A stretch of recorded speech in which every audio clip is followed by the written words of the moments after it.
desarrollo de nuestra siguiente semana, para lo cual voy a comenzar ya a compartir pantalla de lo que veremos a continuación. Bien, a ver, ¿me confirman si se puede llegar a captar la imagen?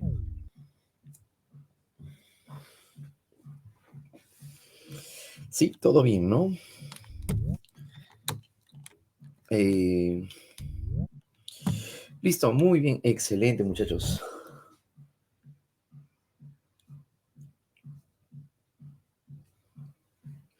Muy bien, a ver, a continuación, dentro de lo que vamos a ir revisando ya a partir de este momento, bien, pues va a llegar a corresponder hacia uno de nuestros temas cruciales también que ha venido en pregunta de examen, que es desarrollo humano.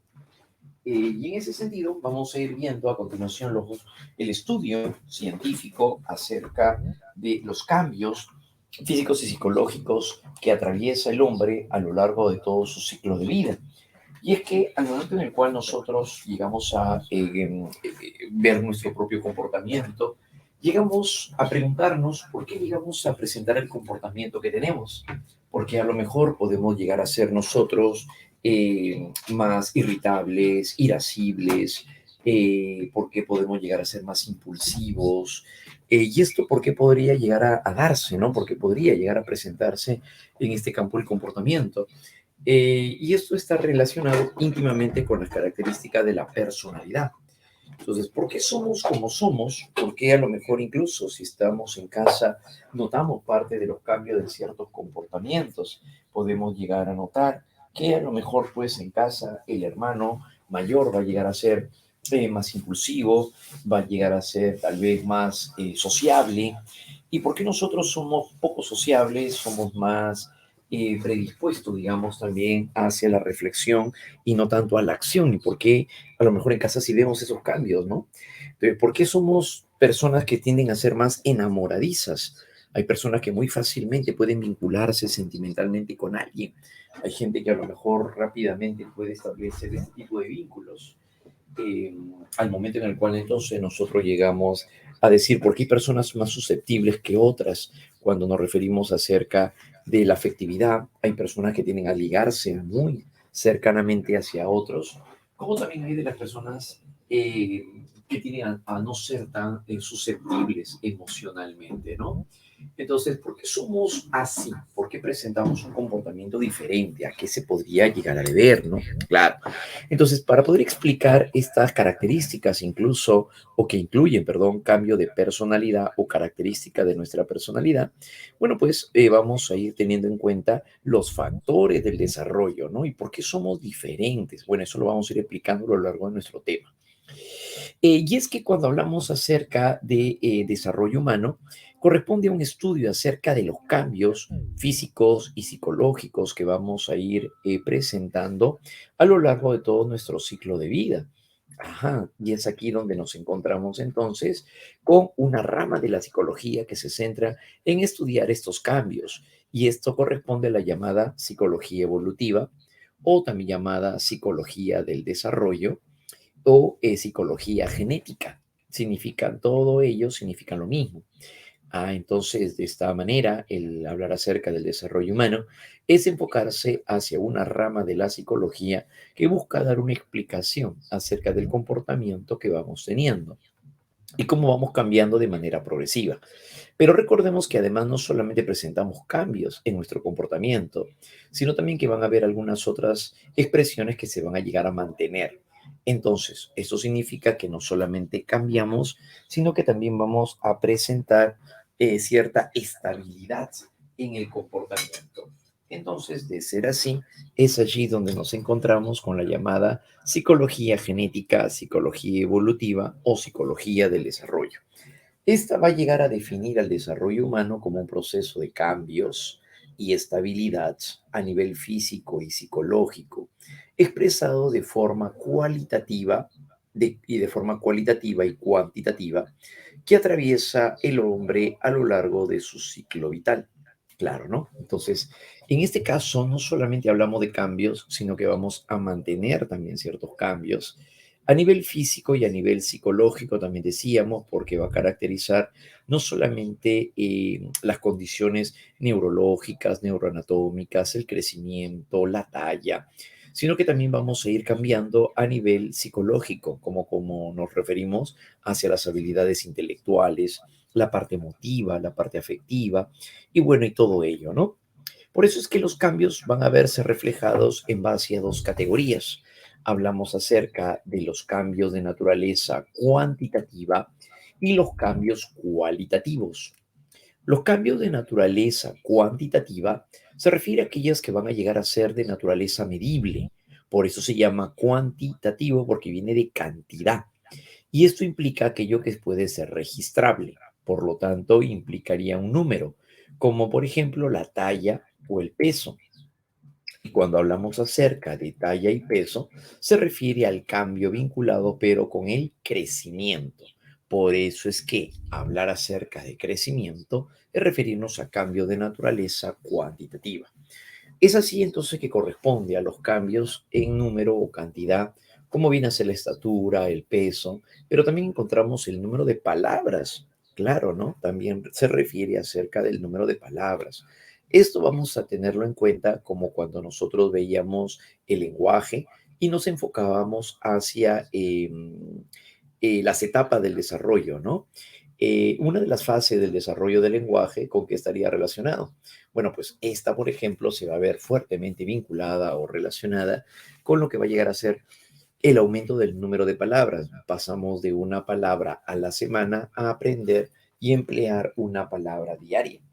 Entonces, nuestro eh, desarrollo en sí, en el aumento, en cuanto al aumento del número de palabras, es a lo que se refiere, pues ahora en este caso, ¿no? Eso van a llegar a ser los cambios de naturaleza cuantitativa, ¿no? A eso se refiere cuando hablamos acerca de los cambios, pues, cuantitativos. Los cambios de naturaleza cuantitativa se refiere a la cantidad. Ese viene a ser el punto clave en este caso, ¿no? Cantidad. Y es ahí donde nos referimos hacia los cambios de naturaleza cuantitativa, decíamos hace un momento, respecto hacia la cantidad. Y cuando hablamos acerca de cantidad, cambio cualitativo, cuantitativo es cantidad, también incluye, para terminar esta parte mejor, también incluimos, por ejemplo, el CI, claro, ¿no? O sea, aparte del número de palabras, aparte de, nos referíamos hacia la talla y el peso, también forma parte de los cambios de naturaleza de naturaleza cuantitativa, el CI, que va a llegar a ser el llamado coeficiente intelectual. Claro, ¿no? De la cual también podemos dar cuenta acerca de los cambios que vamos a llegar a ir mostrando. Bien, entonces a eso se refiere. Los cambios de naturaleza cualitativa, más bien por otro lado, se refiere a cambios que no son en sí susceptibles de medición, pero que pertenece a una característica estructural de la personalidad. Entonces aquí encontramos a las aptitudes, es decir, a las habilidades como o capacidades como el lenguaje, el cual también a su vez es un proceso de naturaleza cognitiva, pero va a llegar a estar íntimamente ligado también hacia ello, ¿no? Cuando hablamos acerca del lenguaje. Entonces, el lenguaje también refiere acerca de estos cambios que vamos a ir presentando. La capacidad para poder articular palabras, es la capacidad para poder llegar a construir también, ¿no? Oraciones, y eso depende también del desarrollo neurológico. Si hablamos acerca del proceso maduracional a nivel neurológico, también forma parte de los cambios cualitativos. ¿Bien? Eso también es cualitativo. Lo cualitativo también refiere acerca de nuestros intereses. Cuando somos niños y nos preguntan, ¿qué queremos ser cuando seamos grandes? Es típica esta pregunta que nos suelen hacer, ¿no? Y muy probablemente respondemos como, yo quiero ser bombero, quiero ser astronauta, claro, ¿no? Quiero ser, no sé, am, quiero ser Batman, pero nada de eso es en serio, ¿no? No, pues el pequeño no es que se tome en serio por ahora que es a lo que quiere dedicarse, ¿no? Claro, el pequeño además está enfocado hacia la parte lúdica, la parte placentera, llegar a enfocarse al juego, claro, ¿no? Pero a diferencia, en el caso de un adolescente, ya no lo va a tomar tan en broma cuando pues le pregunten cuando esté en quinto de secundaria, ¿qué él va a hacer de su vida? ¿A qué se va a dedicar? ¿Qué es lo que va a estudiar? Claro, ¿no? Ahí la cosa cambia. ¿Por qué? Porque cuando se es adolescente, el individuo más bien está en la búsqueda de la identidad y es lo que va a llegar a definir, que va a llegar a ser, pues, a qué se va a dedicar, a su yo, cuáles son sus capacidades, habilidades, destrezas, en qué es en donde se va a llegar a dirigir entonces también todo este ámbito, todo este campo de expresión. ¿Ya? Muy bien, entonces eso va a llegar a ser, ¿qué? Quiero ser ¿qué? Futbolista, ya, quiero ser el quinto Teletubby, ¿qué es eso? No quiero trabajar. ¿Cómo ser el quinto Teletubbo? Ya, muy bien. Entonces, en este caso, cuando nos preguntamos acerca de qué queremos hacer en la vida, entonces cuando somos adolescentes, más bien donde las cosas las tomamos ya de una manera distinta cuando éramos niños, ¿no? ¿Por qué? Porque ahora pues está en juego tus características, tus roles, qué es lo que tú deseas a futuro, claro, ¿no? Entonces eso es lo que va a suceder, ¿ya? Muy bien. Ah, es una canción. Ah, ya, correcto. Que quiero ser el quinto Teletubbo. Ya, es una canción.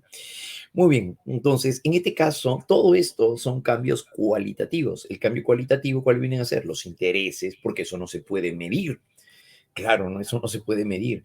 ¿Qué más forma parte de los cambios cualitativos? La afectividad. Correcto. ¿Qué es lo que sientes por alguien? Sí. Yo me acuerdo que cuando veía a María a los 7 años desarrollé una gran amistad con ella. Jugábamos, iba a su casa, ella venía a la mía, nos quedábamos a dormir juntos. Teníamos nuestras pijamadas, por cierto, y la pasábamos muy bien. Pero luego cuando ella se fue a estudiar al extranjero, cuando regresa luego de unos años, ya ella de 20 y yo también de 20, ya no nos vemos iguales, no, ya no. Solo los años han sido muy generosos con ella, de tal manera pues que ahora lo que puedo llegar a notar es una mujer realizada, decidida y con mucho talento, mucho talento. Entonces, de tal manera que ahora la persona que lo que experimenta también el deseo, la pasión, el enamoramiento, y eso viene a ser un cambio de naturaleza afectiva. Claro, ¿no? Ah, entonces ya la cosa va cambiando. Claro, claro que sí. Entonces, ambos se ven sexualmente atractivos. Claro, ¿no? ¿Y qué pasó contigo? Ya no te veo igual que antes, mi querido Jeremy. No, ya no. El gordito que había conocido que dejé aquí a los 7 años, oye, ¿qué pasó? Cambió totalmente. Has ido al gimnasio, te veo en forma. Sí, es que ahora, aparte de estudiar ingeniería en San Marcos, soy trainer en un gimnasio. Ah, genial, muy bien. Y la chica, pues, como que también, pues, no supervisa supervisa la figura, escanea uno que otro ángulo. Entonces, de tal manera que también a ella le parece sexualmente atractivo. Entonces, eso que están experimentando ambos es un cambio cualitativo. Lo que llegaban a experimentar de niños cambia la figura. Ahora ellas sienten deseo, pasión, lujuria, ¿no? Que es lo que caracteriza también pues hacia la etapa del enamoramiento, ¿no? Claro. Ah, entonces eso va a llegar a caracterizarlos también, claro, es un cambio de naturaleza cualitativa, ¿no? También. La motivación, la toma de decisiones, claro, todos ellos son rasgos de personalidad. Y estos rasgos de personalidad van a formar entonces parte de esta categoría, ¿ya? Muy bien, chicos, entonces como característica principal de lo que estamos viendo. Genial. Por otro lado, también presentamos no solamente cambios, dijimos, sino que también hay estabilidad. ¿Qué significa la estabilidad? Que se van a llegar a mantener. Eso es lo más complicado que se puede llegar a buscar. Sobre todo también llegar a mantener las características. Claro, ¿no? Las características en ese sentido. Y es que cuando nos referimos acerca de las características del sujeto, este va a llegar a presentar características que se van a llegar a mantener a través del tiempo. Y en este caso nos referimos hacia la maduración y la madurez. Los cambios tienden a mantenerse con el tiempo con cierta estabilidad o constancia moderada, como la personalidad o capacidades intelectuales. Ujú. Pero para poder lograr esa estabilidad, ¿de qué se requiere? Se requiere, por ejemplo, ahora en este caso, de la maduración. Hablar de la maduración nos vamos a referir hacia los cambios que se van a ir teniendo de manera cualitativa. Decíamos aquí, ¿no? Como, por ejemplo, los cambios internos orientados hacia el desarrollo de conductas más complejas. Para poder llegar a tener nuestra condición o capacidad o capacidad adaptativa, nosotros llegamos a utilizar ciertos recursos, como por ejemplo, en este caso, un pequeño, para que pueda llegar a tener control de sus emociones, va a necesitar, va a requerir de una parte de su cerebro. ¿Qué parte del cerebro tiene que ver con el control consciente de las emociones, chicos?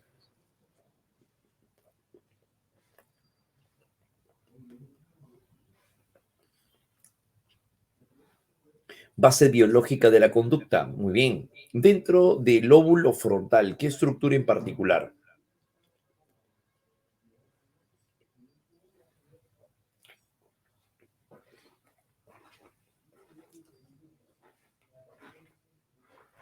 Y esto refiere a la corteza prefrontal. Muy bien, muchachos. O también llamado el neocórtex. Efectivamente. Entonces, cuando esta parte de nuestro cerebrito va madurando, nosotros vamos teniendo también mayor control de nuestros impulsos, de nuestras emociones. Claro, ¿no? Y eso es lo que lo va a llegar a caracterizar. Hemos estudiado, claro, muy bien, Ashley. Sí, sí, se nota, claro que sí, por supuesto. No lo dudé en ningún momento. Entonces, este es lo que va a llegar a suceder. Cuando llega a nivel óptimo, es donde viene ahora la parte de la madurez. Claro, la maduración es el proceso del desarrollo, pero cuando ya se llega al nivel adecuado, cuando ya se llega al nivel óptimo para poder llegar a desarrollar otras facultades, es ahí donde viene la madurez. Es el estado óptimo de realización de una estructura orgánica luego del proceso maduracional, como por ejemplo lo podemos ver en este caso. Claro, nosotros llegamos a madurar a nivel neurológico, claro, como por ejemplo, el proceso de maduración es el proceso de cambios, pero cuando llegamos a la madurez se refiere al nivel óptimo, al menos suficiente para poder desarrollar conductas más complejas, como por ejemplo, para que el pequeño pueda llegar a hablar, tiene que haber madurado el área de Broca, que se encuentra en el lóbulo frontal, área de Broca, claro, para que pueda articular palabras. Para que el pequeño pueda comprender lo que está leyendo, necesita desarrollar el área de Deyerin, que le permite la comprensión del lenguaje escrito. Claro, muy bien, excelente, Luis. Entonces, de esta manera es donde llega a un nivel óptimo de maduración, llega a nivel óptimo y eso se llama madurez, el cual le va a llegar a permitir lograr entonces conductas más complejas. Claro, a nivel hormonal o a nivel glandular ocurre lo mismo. Para que pueda llegar a madurar el individuo y llegar a la pubertad, se necesita de cambios a nivel biológico, como por ejemplo, parte de ello en donde lo vemos, lo estaríamos revisando en este caso para poder llegar a presentar a nivel glandular, por ejemplo, se da la maduración de los ovarios para poder producir los óvulos maduros, claro que sí, pero también facilita la FSH, la hormona folículo estimulante. La FSH es la hormona folículo estimulante que es producida por la pituitaria y esta es la que permite la producción de óvulos maduros a partir de los ovarios. Entonces tiene que madurar esas estructuras biológicas para que se pueda llegar a dar este proceso, claro que sí. Entonces, a eso es a lo que se le llama también madurez, ¿ya? Muy bien. La articulación de las palabras tiene, la articulación de palabras tiene que ver con el área de Broca. Exner tiene que ver con la producción escrita, más bien. Producción escrita. El escribir tiene que ver con Exner y articular palabras, eso es con Broca, ¿ya? Muy bien. Entonces, esa es la característica que estaríamos viendo en este caso, ¿no? Ahora, pero por otro lado, hay unos conceptos que debemos de recordar.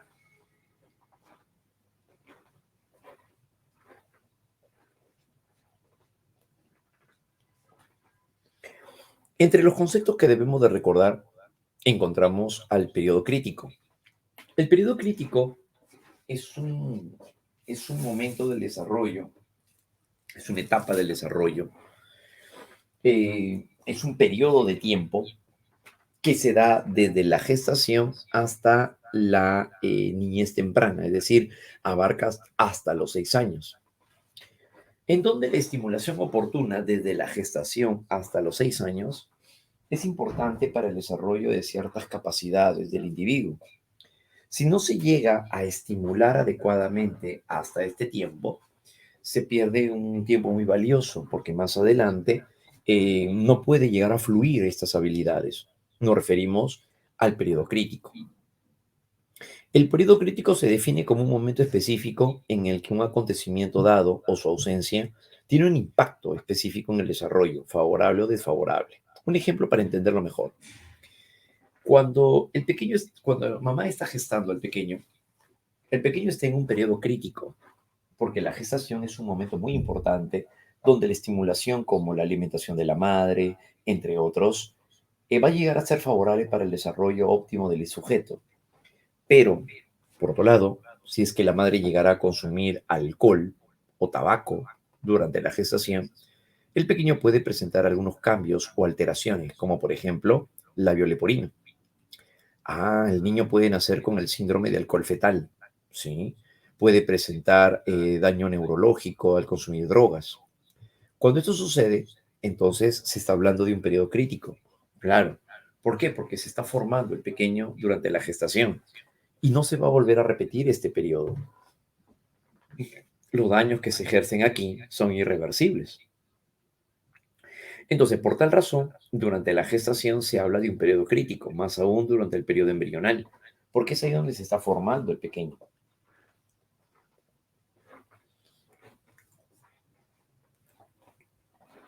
Por otro lado, un caso muy conocido fue el caso de Víctor, el niño salvaje de Aveyron. Hacia finales del siglo XVIII fue encontrado en los bosques de Aveyron, en Francia, a un pequeño en estado salvaje. Solo emitía alaridos, caminaba en cuatro extremidades y cuando se le pretendió socializar, cuando se le pretendió llevar a la sociedad, digamos, a la civilización, el pequeño no pudo desarrollar un lenguaje articulado, fluido como el que ustedes tienen. Aprendió una que otra palabra solo para dar cuenta acerca de alguna necesidad que tenía, como agua o pan, pero no llegó a desarrollar nada más en sí. Entonces, ¿por qué ocurrió esto? Por más que pretendieron socializarlo, el pequeñito ya lo habían encontrado en una edad avanzada. Se cree que tenía entre 10 y 12 años cuando lo encontraron. Y cuando pretendieron socializarlo, no generó ningún tipo de cambio significativo. Entonces, ¿qué significa? Que ya había pasado su periodo crítico. Entonces, de la gestación hasta los 6 años son los años importantes para poder formar al sujeto en cuanto al lenguaje, también incluso en cuanto a la construcción de hábitos y ese tipo de cosas, ¿no? Pero cuando ya llegó a pasar demasiado tiempo, ya no pudo lograr algo más consigo mismo. Entonces, en este caso se le pasó el periodo crítico. Pero el periodo crítico es muy importante porque es un momento oportuno en donde se debe de estimular de manera adecuada para poder favorecer el desarrollo del sujeto. ¿Ya? Muy bien, eso es lo que va a llegar a suceder, ¿no? Claro, así es. ¿Listo? Muy bien. Efectivamente, ¿no? Sin el embarazo, la madre tiene estabilidad o no tiene. Crisis de ira, eso le puede generar un complejo no un complejo, pero sí afecta el estado emocional en el infante, perdón, en el sujeto, en el bebé, sí. Claro, en el feto sí puede generar un impacto, pero no generarle un trauma en sí propiamente dicho, pero sí, claro, o sea, eso hace que el pequeño sea muy susceptible, muy miedoso tal vez, muy predispuesto al grito, muy susceptible al grito. Eso sí puede suceder, ¿no? Claro, ¿no? Si el embarazo la madre no tiene estabilidad emocional, claro, eso es lo que va a llegar a suceder, ¿no? Claro, listo, no tiene, claro, si no tiene estabilidad, eso podría llegar a suceder, ¿no? Más que un complejo es generarle, digamos, una afección, ¿no? En cuanto a la parte emocional. Sí, en vez de generarle seguridad, calma, porque la madre le habla, le puso música durante la gestación, que eso favorece, obviamente, también. Em, lo contrario también, ¿no? Puede producir miedo, tendencia, digamos, a ser muy vulnerable, muy susceptible también, ¿no? Al sonido, a la bulla, etcétera. Claro, ¿ya? Muy bien, ¿Tarzán no es real? No, pues, ¿cómo es real Tarzán? No, Tarzán es una figura ficticia nada más, ¿no? Claro, así es. Claro, ¿no? Murió al poco tiempo, bueno, sí, se sabe que, bueno, al poco tiempo relativamente, ¿no? Se sabe que vivió hasta los 35, 40 años, creo, el pequeño Víctor, o el niño Víctor, ¿no? Pero no murió de anciano tampoco. ¿No? Ujú.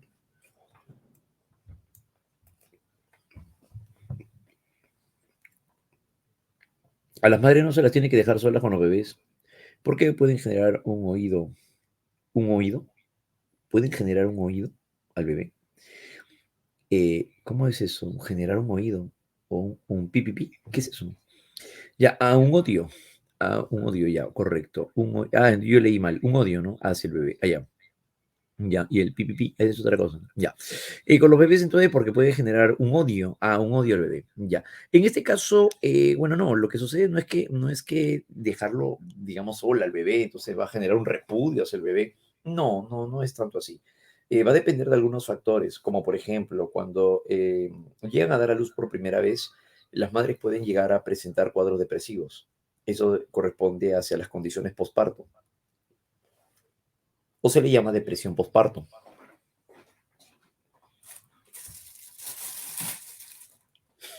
Y esto viene a ser bastante también recurrente porque em, pasan varias cosas a nivel emocional. Recordemos que es un cambio continuo a nivel hormonal y la madre cambia, entonces se muestra muy susceptible.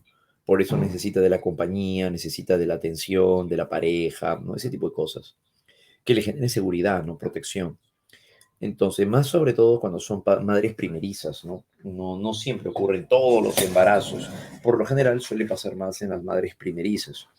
Entonces, el temor a que no puedan criar bien, el temor a que puedan llegar a hacer mal su trabajo de cuidar al bebé, ¿no? Ese tipo de cosas. Entonces, eso le genera sobre todo, ¿no? Ese miedo, ¿no? Y los cambios que van teniendo a nivel físico, se dan cuenta de que son diferentes, se dan cuenta que su cuerpo ha cambiado. Entonces, una mamá que ha dado a luz hace poco, nota que su cuerpo es diferente. Entonces, eso, por ejemplo, también, ¿no? Puede llegar a, en algunos casos, afectar el estado emocional de algunas mamás primerizas. Bueno, unas más que a otras, ¿no? Sí, pero puede llegar a darse. No todas pasan la depresión postparto, pero sí, sí, se sabe que es un hecho que se puede dar en ciertos casos, ¿no? Claro, entonces, eso es lo que ocurriría. Ahora, una persona con una depresión postparto y está sola, es probable que pueda llegar a sentir esto también, ¿no? Claro, entonces de dejar tal vez al niño, hay varias reacciones diferentes. Tienden a alejar al niño dependiendo de las razones que que se hayan dado, que se hayan gestado, ¿no? Probablemente ella no quería quedar embarazada y sin embargo, pues quedó embarazada pues de la persona que no deseaba tampoco que sea el papá de sus hijos, ¿no? Algo así. Y no estamos hablando de una violación, ¿no? Estamos hablando simplemente del hecho en el cual hay personas que llegan a creer que están seguras con alguien, pero de alguna manera están aprobando simplemente, ¿no? Hasta que se dan cuenta de que no era lo que realmente esperaba. Y cuando eso pasa, o ya están embarazadas. Entonces, pueden llegar a presentarse, dependiendo de esos casos, el hecho de que ahora sí pueda ejercer cierto rechazo hacia el hijo, probablemente un alejamiento, sí, ¿no? Pero no, no todas, no es que todas las personas van a pasar por eso. No, no, no, no es que sea una ley tampoco, ¿no? Así es, ¿ya? Le dio cuando le extirparon el útero después del parto, ¿no? Claro, sí, eso puede ocurrir, ¿no? ¿Qué pasa si una mujer tiene depresión postparto? Dice, ¿no? En sus 2 embarazos, ¿no? Puede ocurrir, es poco frecuente, ¿ah? Es poco frecuente, pero sí, sí se puede llegar a dar. Son por lo general personas que son muy susceptibles emocionalmente. Claro, ¿no? Entonces, lo que hay que hacer, por tanto, es obviamente darle, pues, compañía, la seguridad por parte de la pareja, de que, pues, no está sola, ¿no? Sino que puede llegar a afrontar, también acompañado de la familia y de la pareja, las situaciones que se les puedan llegar a presentar, ¿no? Claro, ¿ya? Entonces, eso sí se puede llegar a hacer, sí, claro que sí, ¿no? Claro, la terapia también es una opción, ¿no? Claro, porque eso ayuda obviamente también a despejar un poco acerca de los miedos. Muchas veces las personas pasan por este tipo de experiencias y no saben por qué lo están atravesando. Sí, eso también ocurre, ¿ya? ¿Listo? Muy bien, eso se daría, ¿no? La muerte de una madre durante la adolescencia. Ya, sí, pues es una situación muy triste, pues, ¿no? Claro, ¿no? Sí, puede ocurrir, pues, ¿no? Pueden haber adolescentes que puedan llegar a dar a luz, a lo mejor, pues, y al poco tiempo fallece. Sí, sí puede ocurrir eso, ¿no? Claro. Muy bien. Entonces, en este caso, pues, ¿no? Son algunas situaciones que se pueden llegar a enmarcar. Ahora, pero también hablamos acerca de un periodo sensible. ¿Y qué viene a ser esto? Un periodo sensible viene a ser un momento en el que las personas se vuelven muy susceptibles hacia ciertos tipos de experiencia, como por ejemplo estar sometidos al maltrato infantil o al maltrato adolescente. Cuando esto sucede, tanto los niños como los adolescentes o los infantes vienen a ser poblaciones vulnerables porque están en plena formación de su personalidad. Entonces, es aquí donde se llega a centrar esfuerzos por parte de múltiples formas de atención para que la persona pueda lograr un estado de quietud, tranquilidad, y eso es lo más adecuado, porque están formando una personalidad. Se le llama periodo sensible a esto. Si un niño no llega a presentar un autoconcepto positivo porque siempre le llama la atención, le dicen que es un inútil, y están atentando también contra la formación de su personalidad, su autoestima. Claro, ese es un periodo sensible. Claro, ahora dígale pues a alguien de 25 años, oye, eres un inútil. No es que se va a deprimir porque le dice eso, ¿no? O a menos que tenga un trastorno. Pero en cambio un niño sí le afectaría que le puedan decir pues, que es un inútil, ¿no? Que no sirve para nada. Entonces, eso sí le va a afectar, claro, ¿no? En su autoestima, porque está formando, está construyendo su autoestima. Un adulto no, un adulto ya lo recepciona, lo maneja diferente, te la devuelve, claro. O sea, el adulto ya es diferente, ¿no? A diferencia de un niño y más aún también de un adolescente. ¿Por qué? Porque está en proceso de formación, pues está construyendo su personalidad, entonces es muy vulnerable. A eso se le llama periodo sensible, entonces, ¿no? El cual se va a llegar a dar a nivel postnatal y abarca la infancia, la niñez y la adolescencia. Todo eso se llamaría periodo sensible. Bien, eso es lo que ocurre, ¿no? Muy bien, por eso es que también el Estado brinda un importante apoyo a las poblaciones vulnerables, pues, ¿no? Claro, ¿no? Y velan por su seguridad. Si los padres no están aptos para criar a los hijos, entonces lo mandan a un albergue. ¿Por qué? Porque es el Estado quien debería también de encargarse de ejercer ese tipo de cuidado. El Estado. Sorry, en el caso de acá, no, pues un periodo sensible, no a un niño, un adolescente, no, pues no, hay que atender siempre eso, ¿no? Un adulto es diferente, ¿no? Claro, entonces, si un niño está en la calle viviendo bajo un puente, el Estado tiene toda la autoridad de poder ir y velar por ese niño, claro, por supuesto, ¿no? Entonces, a diferencia de un adulto, tiene 30 años y ha decidido vivir bajo el puente, ya, pues que viva ahí, pues no, al final, pues lo que ha decidido, no es un adulto. Y eso porque ya no se preocupan por él, ya no, pues a los 30 años ya elige y decide por sí mismo y se hace responsable de sus propias elecciones. A diferencia cuando se es niño y se es adolescente, es todavía vulnerable. Por eso se llama poblaciones vulnerables, ¿no? Ajá, en ese sentido, ¿ya? Listo, muy bien. A veces ni en el albergue está seguro. Claro, ese es otro asunto, pues, pero sí, eso es lo que suele suceder, pues, ¿no? Claro, ¿no? Sí, efectivamente. ¿Ya? Pero bueno, eso es lo regular, pues, ¿no? Eso es lo regular. Muy bien, chicos. Por otro lado, también tenemos a los dominios. Cuando hablamos acerca de los dominios del desarrollo, se refiere a áreas de investigación. La psicología del desarrollo se va a centrar en poder llegar a explicar el comportamiento del sujeto sobre la base de lo psicológico o lo cognitivo y lo psicosocial. Lo físico se va a referir a las características biológicas, al desarrollo neurológico, hormonal, óseo, muscular, el caminar, el sostener objetos, manipular, etcétera. Eso es el dominio físico, incluyendo obviamente las condiciones de salud. El dominio cognitivo es la exploración acerca del estudio que se va a llegar a presentar, pero a nivel mental, a nivel intelectual. Ese es el dominio cognitivo.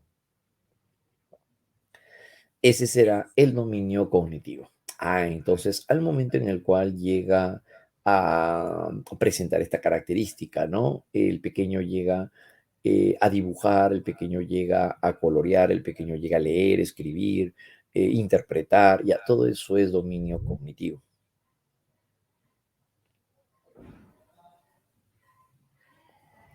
Todo eso será dominio cognitivo, ¿no? El dominio cognitivo. En el dominio psicosocial, por otro lado, es donde nos encontramos más bien con características basadas ahora en la parte afectiva.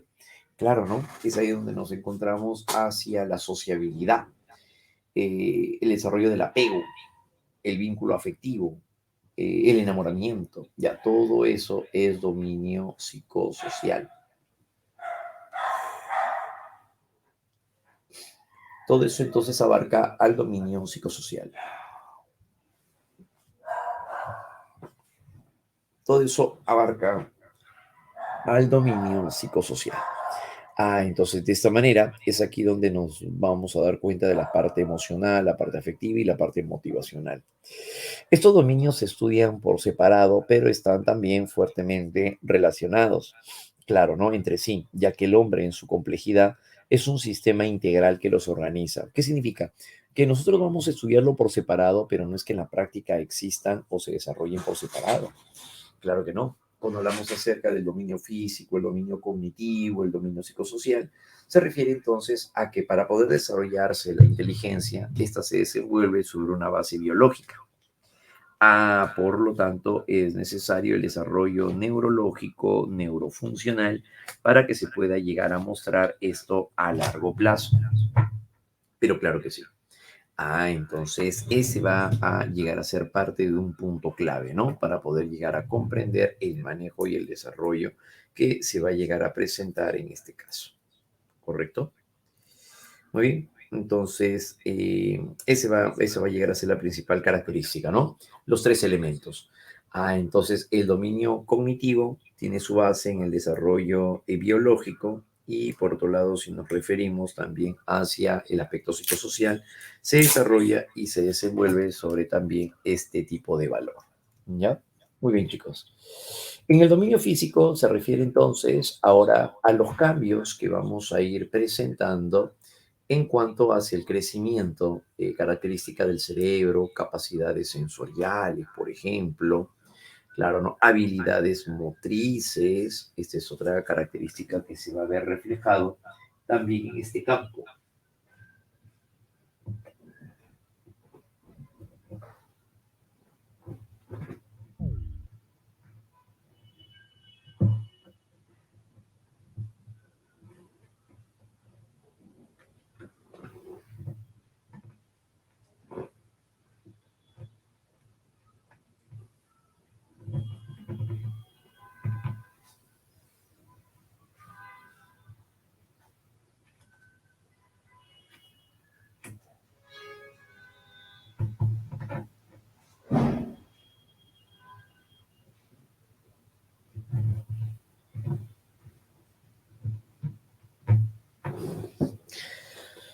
En ese sentido, entonces, nos referimos hacia los cambios que vamos a ir presentando a nivel biológico. De esta manera, nos referimos hacia las habilidades motrices y también a los cambios biológicos, como por ejemplo cuando hablamos acerca del climaterio, cambios que vamos a ir presentando en cuanto a lo que podrá llegar a ser previo a la menopausia y a la andropausia.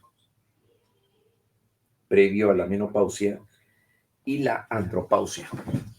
Claro, entonces ahí donde vamos a llegar a presentar también a partir de esto, ¿no? Claro, la andropausia dijimos y la menopausia. Entonces, de ser así, es donde se van a llegar a presentar cambios biológicos. Claro, ¿no? Las condiciones de salud. Más adelante veremos que la mejor etapa para poder desarrollar la mejor condición de salud es lo que va a llegar a caracterizar más bien hacia la etapa de la juventud. Claro, ¿no? Ese es el detalle. Hacia la etapa de la juventud. Entonces, durante esta etapa de la juventud es donde se le da también así un fuerte valor, ¿no? Claro, ¿no? Un fuerte valor. La juventud por el desarrollo, el desenvolvimiento que se va a llegar a tener también, ¿no? Claro. Y como el sujeto lo va llegando a ir asimilando también, ¿no? Cambios que vamos a ir presentando. Eh, ah, Depende de la testosterona para crear dopamina y en los hombres ayuda en los procesos. Claro, así es. La hormona del deseo sexual también, ¿no? Claro, la cual va a llegar a permitirnos, sobre todo, también desarrollar características sexuales secundarias, sobre todo también, ¿no? Sí, sí, sí, claro, así es. Muy bien, primarias y secundarias. Muy bien, dominio físico, ¿no? En el caso del dominio cognitivo, se refiere ahora hacia el poder llegar a presentar el desarrollo de naturaleza intelectual. Si hablamos acerca del desarrollo o el dominio cognitivo, corresponde más bien a los cambios y a la estabilidad en la capacidad o habilidades mentales, como en el caso de la atención, la imaginación, la creatividad, la memoria, el pensamiento, entre otros.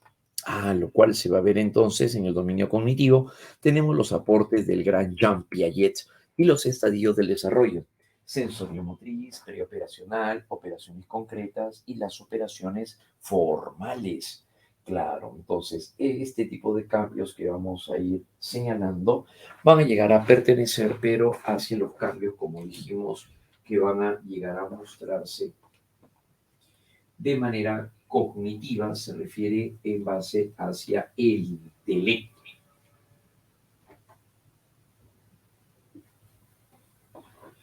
Orientada, reflejada, dijimos, en relación hacia el intelecto. ¿Ya? Muy bien, eso es lo que va a suceder, ¿no? Efectivamente. Ujú. Muy bien. Los homosexuales tienen menos testosterona. No sé si sea cierto. Lo que pasa es que en este caso hay otras características hormonales que están predisponiendo el comportamiento homosexual. Se sabe que existe una mayor disposición de ciertas hormonas que caracterizan más al comportamiento femenino que en el caso de los varones. Recordemos que tanto ellas como ellos tienen testosterona y también tienen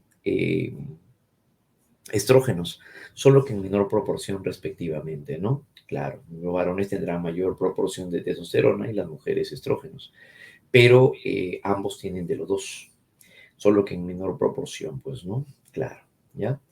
Muy bien, entonces eso es lo que se va a llegar a presentar, ¿no? Pero sí, de que ha habido cambios a nivel hormonales para que se pueda producir o caracterice el aspecto del homosexualismo, claro, claro que sí, eso sí se puede llegar a presentar sobre todo, ¿no?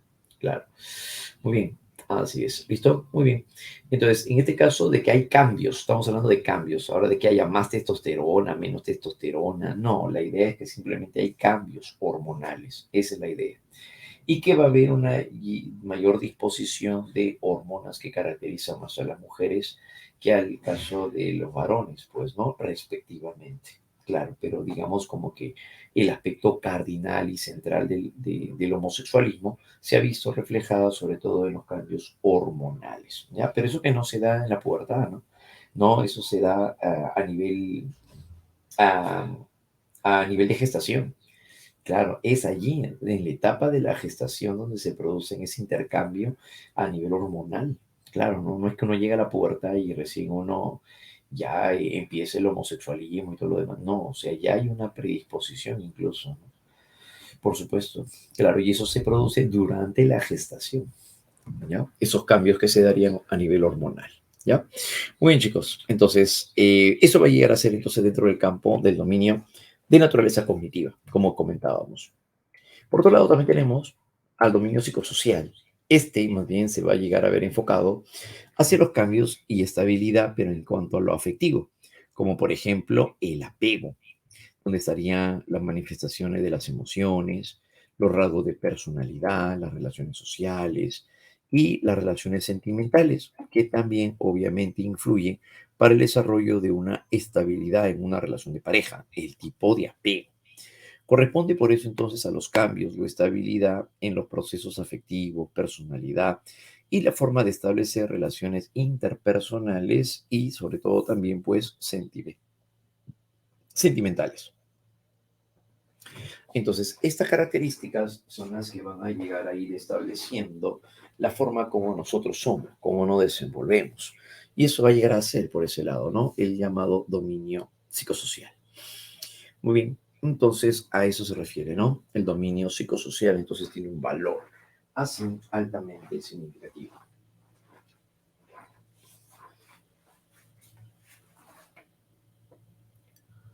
En este caso, entonces los cambios van a ir presentándose en base a estos dominios del desarrollo. A continuación, factores. ¿Por qué somos como somos? Factores. ¿A qué se debe la personalidad que tenemos?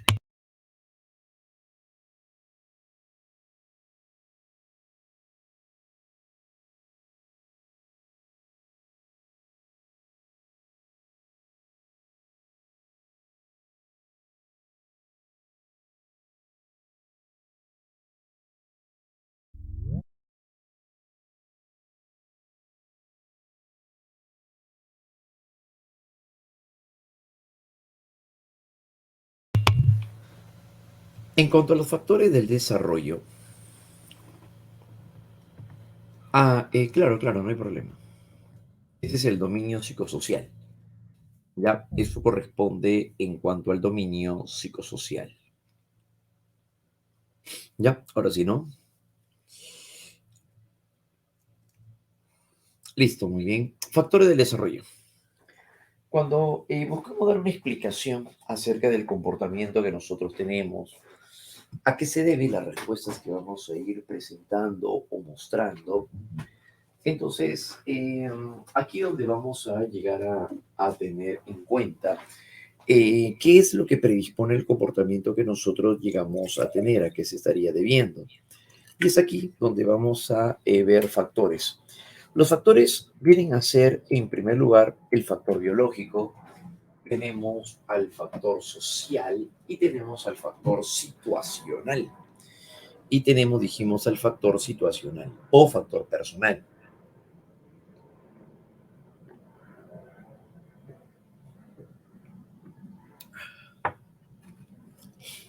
Cuando hablamos acerca del factor biológico, vamos a empezar por este primero. El factor biológico se va a llegar a caracterizar por el desenvolvimiento de tres aspectos cardinales. Nos referimos a la herencia, nos referimos a la maduración y lo vamos a referir también, por otro lado, hacia lo que va a llegar a ser lo congénito. Todos ellos pertenecen hacia el factor biológico. ¿Vale? Todo ello pertenece al factor biológico. Allá, muy bien.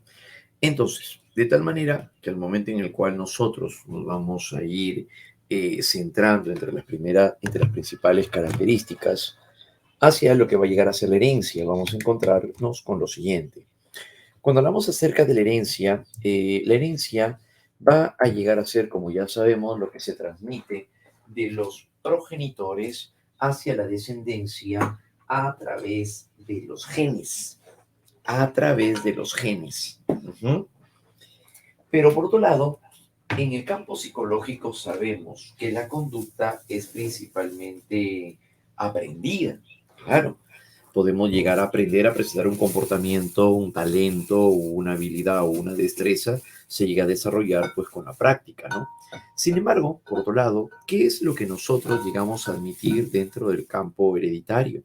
La psicología sí admite la herencia, pero cuando hablamos acerca de la herencia, nos referimos a la herencia, pero de las estructuras neurofisiológicas o neurofuncionales que van a llegar a predisponer el comportamiento. Esto nos trae recuerdos del tema de inteligencia. Como por ejemplo, cuando vimos nuestro tema de inteligencia, ustedes seguramente también lo recordarán, veíamos que un individuo puede llegar a presentar, por ejemplo, el abuelo, tiene un gran desenvolvimiento, una gran capacidad para el pensamiento visoespacial. El abuelo es arquitecto, decíamos, ¿no? Y por lo tanto, entonces el abuelo tenía una gran capacidad para poder llegar a construir representaciones mentales, armar a lo mejor o crear en su mente una imagen tridimensional y luego plasmarla en un papel o en un programa, qué sé yo. De tal manera que el abuelo tiene un gran desenvolvimiento del pensamiento bisespacial, que como ustedes recordarán, eso tiene que ver con el hemisferio derecho, lóbulo parietal. Papá, su hijo, es decir, es ingeniero y también llega a construir, armar, elaborar y todo ello. El nieto, que tiene 7 años, luego de ver la película de Mario Bros, ahora él ha llegado a construir con sus piezas de Lego el castillo de la princesa. Con solamente ver la película, el pequeño ha llegado a construir, ha llegado a armar, ha llegado a utilizar su capacidad también para poder elaborar un molde, ¿no? De manera tridimensional. Entonces, a eso es a lo que se refiere. Entonces, cuando esto sucede, el sujeto se va a ver reflejado entonces a través de estas capacidades. Claro, ¿no? Ahora, en psicología, lo que admitimos, como decíamos, no es que se hereda la capacidad, lo que se heredan son las estructuras neurológicas o neurofuncionales que pueden llegar a predisponer la capacidad del sujeto, que es diferente. predispone la capacidad del individuo, predispone la capacidad del sujeto. No en sí va a llegar a determinarlo, pero sí predispone. Entonces, es lo que sí se admite dentro, pues, del campo psicológico, ¿no? Propiamente dicho. Eso es lo que se admite en psicología. Entonces, que lo que se llega a hacer es heredar las estructuras neurofuncionales, pero que van a llegar a predisponer entonces el desarrollo de las capacidades.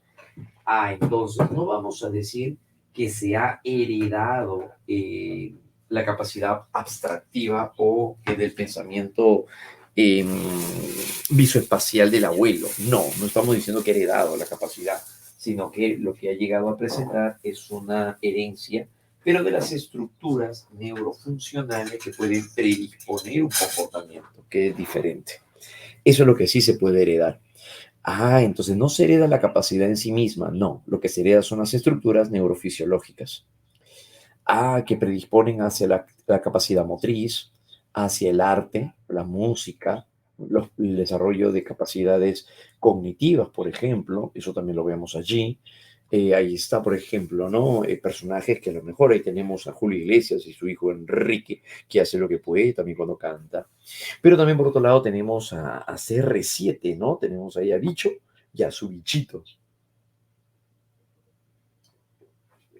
como parte del desarrollo también de tipo intelectual o físico, motor, kinestésico. Entonces, ahí encontramos, ¿no? Es por eso que entonces en el aspecto psicológico, si bien el comportamiento y las habilidades se asumen que son resultado del aprendizaje, se heredan ciertas redes neurológicas que predisponen el desarrollo de ciertas competencias del comportamiento. Claro. Entonces no solamente podemos llegar a heredar estructuras biológicas o neurofisiológicas que pueden llegar a predisponer nuestro comportamiento, no solamente es eso, sino que también, por otro lado, va a llegar a predisponer el comportamiento en otro campo, ¿no? Claro, en otras habilidades. Se afirma también la existencia de predisposición biológica para la ansiedad.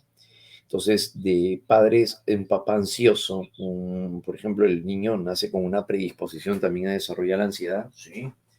Y a lo mejor en este caso cuenta papá que en el colegio era muy ansioso, muy nervioso, llegaba a experimentar vacío en el estómago, sudoración y experimentaba náuseas en ocasiones. Entonces le daba muy fuerte esta parte, ¿no?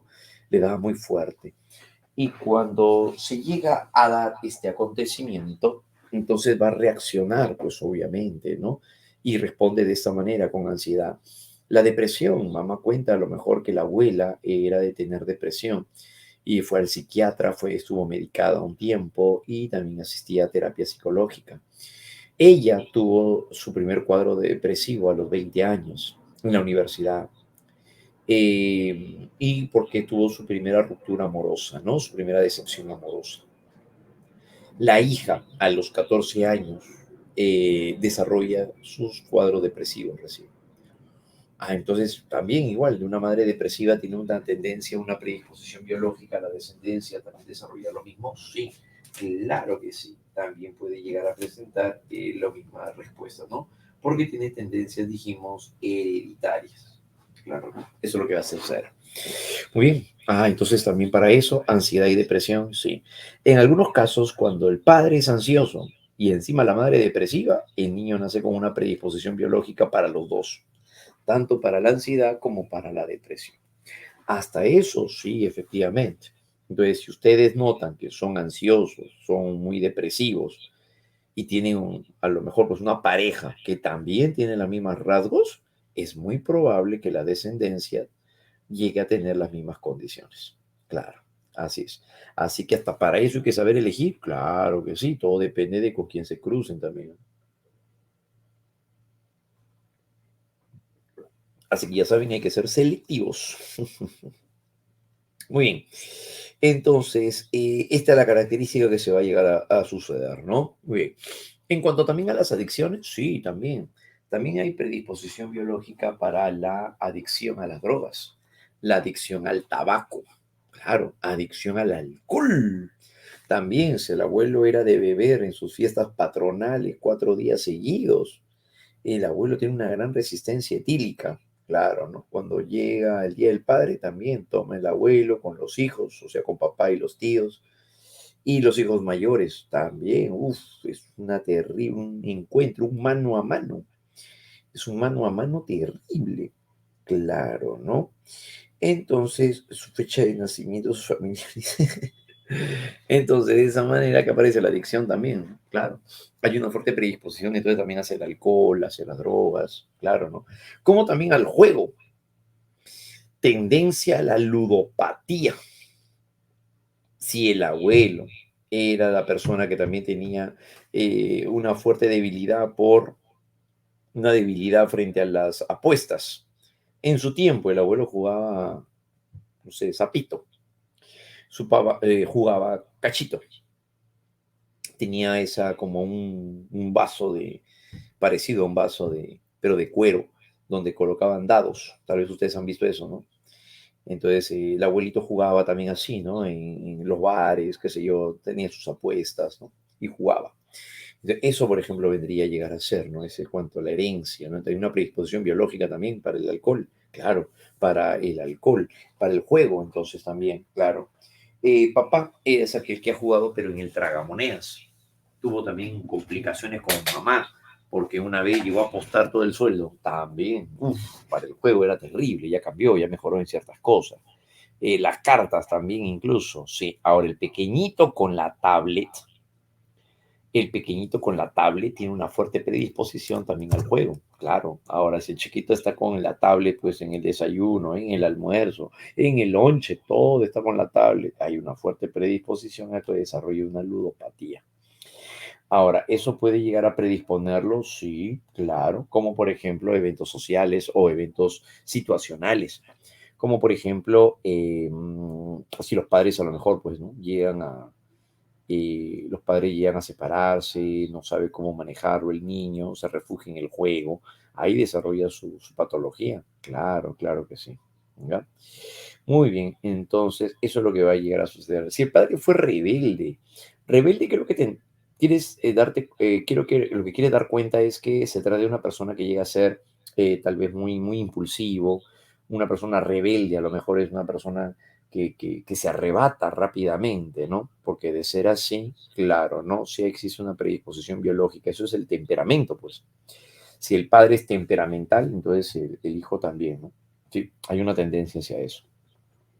Claro, ¿no? Entonces el abuelo era temperamental, fue, no sé, el jefe del sindicato cuando él trabajaba en una mina. El papá, él ha sido también dirigente en la universidad. El nieto, ahora el chiquitito, también se postula a la alcaldía escolar. Tiene toda esa tendencia a la dirección, hacia la parte de la dirección, la parte directiva. Claro, ¿no? Eso es la parte también del temperamento, pues, ¿no? Claro, así es. ¿Ya? Mi papá trabajó para Verónica y para Acuña, dice, ¿no? Pero no diga que voy a ser como él. Ya, correcto. No, pues hay cosas que uno puede llegar a evitar, ¿no? Y la responsabilidad, dice, ¿no? Justo voy a decir la política. Ah, ya, correcto, muy bien. Así es. Sikion, Joaquín, allá. Tú también dices trabajar para alguien. Ya, listo. Muy bien. Su compañero tiene, ya. Yo logré ser alcalde hice un mes en ese colegio. Ah, ya, correcto. No, bueno, eso sí puede ocurrir, pues no sé, si hay tendencias a eso, ¿no? Claro, así es, ¿ya? Pero sí, sí, hay personas que pueden llegar a tender hacia eso, ¿no? Hacia la dirección, hacia la parte incluso pública, ¿no? Política, sí. Hay gente que tiene predisposición para eso. Pero bueno, si lo hace bien, ¿no? No hay ningún problema también, ¿no? Claro. Compro voto, dicen, ¿con qué? Con caramelos. Muy bien, entonces, muy bien, eso es lo que va a llegar a suceder, ¿ya? Muy bien, chicos, esa es la parte biológica, ¿no? Que estamos viendo. A nivel herencia, estamos revisando. Congénito, ¿a qué se refiere ahora lo congénito? Si hablamos acerca de lo congénito viene a ser aquellos eventos que se presentan desde la fecundación hasta el momento del parto, potenciando o limitando el desarrollo del feto, pudiendo producir hasta anomalías cromosómicas. Entonces, lo congénito es aquello que es adquirido y que sucede en la etapa entre la gestación y el momento del parto. Entonces, en ese sentido, ¿qué podría llegar a ser? Por ejemplo, si congénito, ¿no? Desde la fecundación hasta el momento del parto, o sea, abarca la gestación hasta el momento del parto. Entonces, lo congénito estaría íntimamente ligado, estaría íntimamente relacionado con el hecho en el que el consumo de alcohol, drogas y otras sustancias que ya habíamos comentado pueden llegar a alterar al sistema neurológico, sistema nervioso del feto o del embrión en este caso, ya que se está formando recién.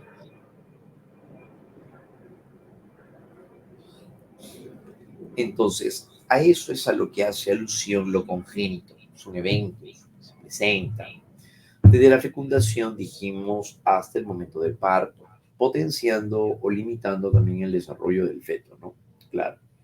Lo congénito, entonces, va a llegar a ser aquello que puede llegar a darse de manera externa, que puede impactar. Como parte de eso, ¿dónde lo podemos apreciar? Por ejemplo, esto también lo podemos llegar a apreciar.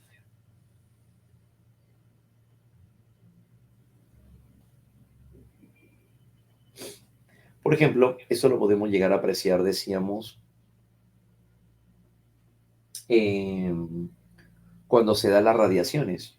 Claro, ¿no? Como cuando mamá se expone a rayos X.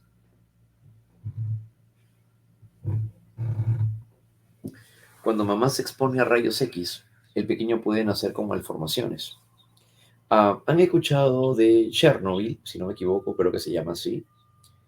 eh, que fue eh, un accidente, una explosión de una planta nuclear, ¿no? ¿Dónde fue eso? ¿En Rusia o fue en Ucrania? Creo que es lo que actualmente es Ucrania, creo, ¿no? Eh, en Ucrania fue, ¿no? Ahí está, correcto, ¿no? Y se generó pues una radiación que dicen los expertos iba a durar años. Pero los niños que nacían ya dentro de este contexto, de este ambiente ya pues con radiación, nacían con malformaciones. Entonces, no estaba el niño programado, el individuo no estaba programado biológicamente para nacer pues sin una pierna, sin un brazo, un solo ojo, o sea, no había nacido para eso, no había nacido, no había, perdón, presentado la predisposición biológica para nacer así, sino que fueron algunas alteraciones que se pudieron dar, algunos acontecimientos que se produjeron, que finalmente terminan presentando la anomalía, ¿no? Entonces, eso es lo que se va a llegar a dar. Y en este caso, ese es un factor congénito, porque no está programado genéticamente, no está programado biológicamente para tener ese tipo de alteración, sino que fue adquirido durante este acontecimiento. Eso es congénito. Pero también hay varios otros elementos, ¿no? Claro, las influencias ambientales o factores maternos. El ambiente inmediato durante la etapa prenatal es el cuerpo de la madre, pero también todo lo que le afecta a su bienestar. Desde la dieta hacia los estados de ánimo, ¿pueden también afectar al desarrollo del ser vivo en gestación? Sí, pueden afectarlo. Bien, entonces, en este caso nos encontramos con los llamados agentes teratógenos. Cuando hablamos acerca de los agentes teratógenos, vienen a ser factores capaces de poder generar defecto de nacimiento, a lo que se le llama por eso congénito. Por ejemplo, cuando se habla acerca de la desnutrición, en el caso de la madre, esta puede propiciar el nacimiento de un pequeño con bajo peso, mayor probabilidad de muerte del niño, del hijo, perdón, en la adultez temprana. O sea, no tienden a vivir mucho tiempo. El aumento de riesgo de desarrollar también trastornos de personalidad antisocial a los 18 años o incluso podrían llegar a desarrollar esquizofrenia.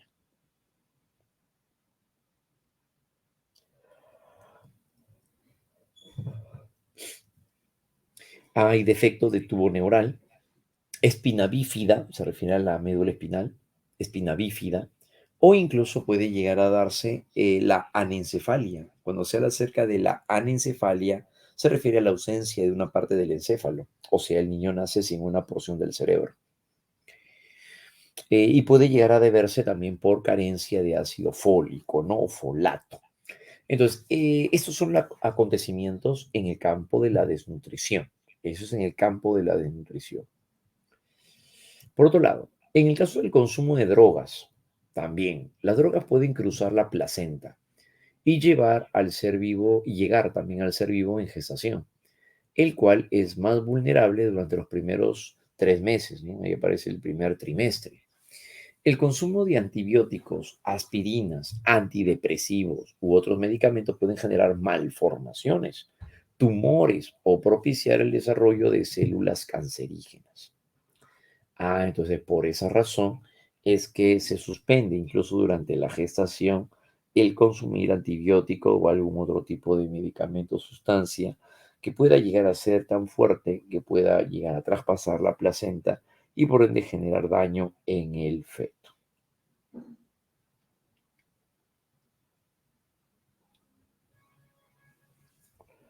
Se estaría dando entonces a partir de ello, ¿no? Entonces el consumo de drogas también se considera dentro del campo de las sustancias teratógenas. Es ahí donde nos vamos a referir hacia las sustancias teratógenas.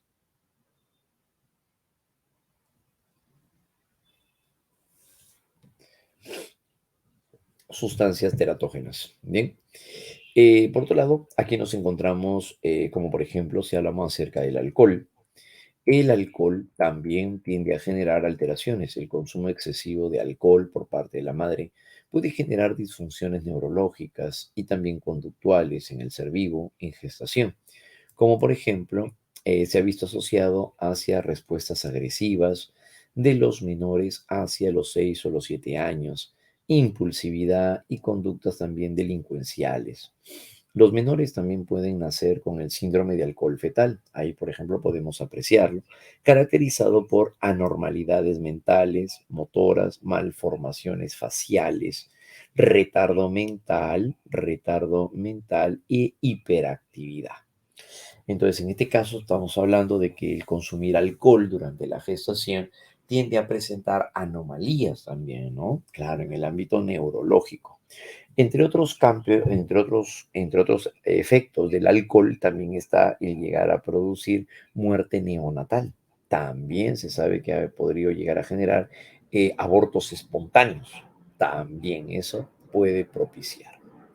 En el caso del tabaco, el tabaco durante la gestación llega a presentar sustancia consumida durante el embarazo, pero que se ha visto también asociada como consecuencia para la producción de abortos espontáneos también, muerte fetal, bajo peso al nacer, ujú, aumenta el riesgo de retraso también en el crecimiento prenatal,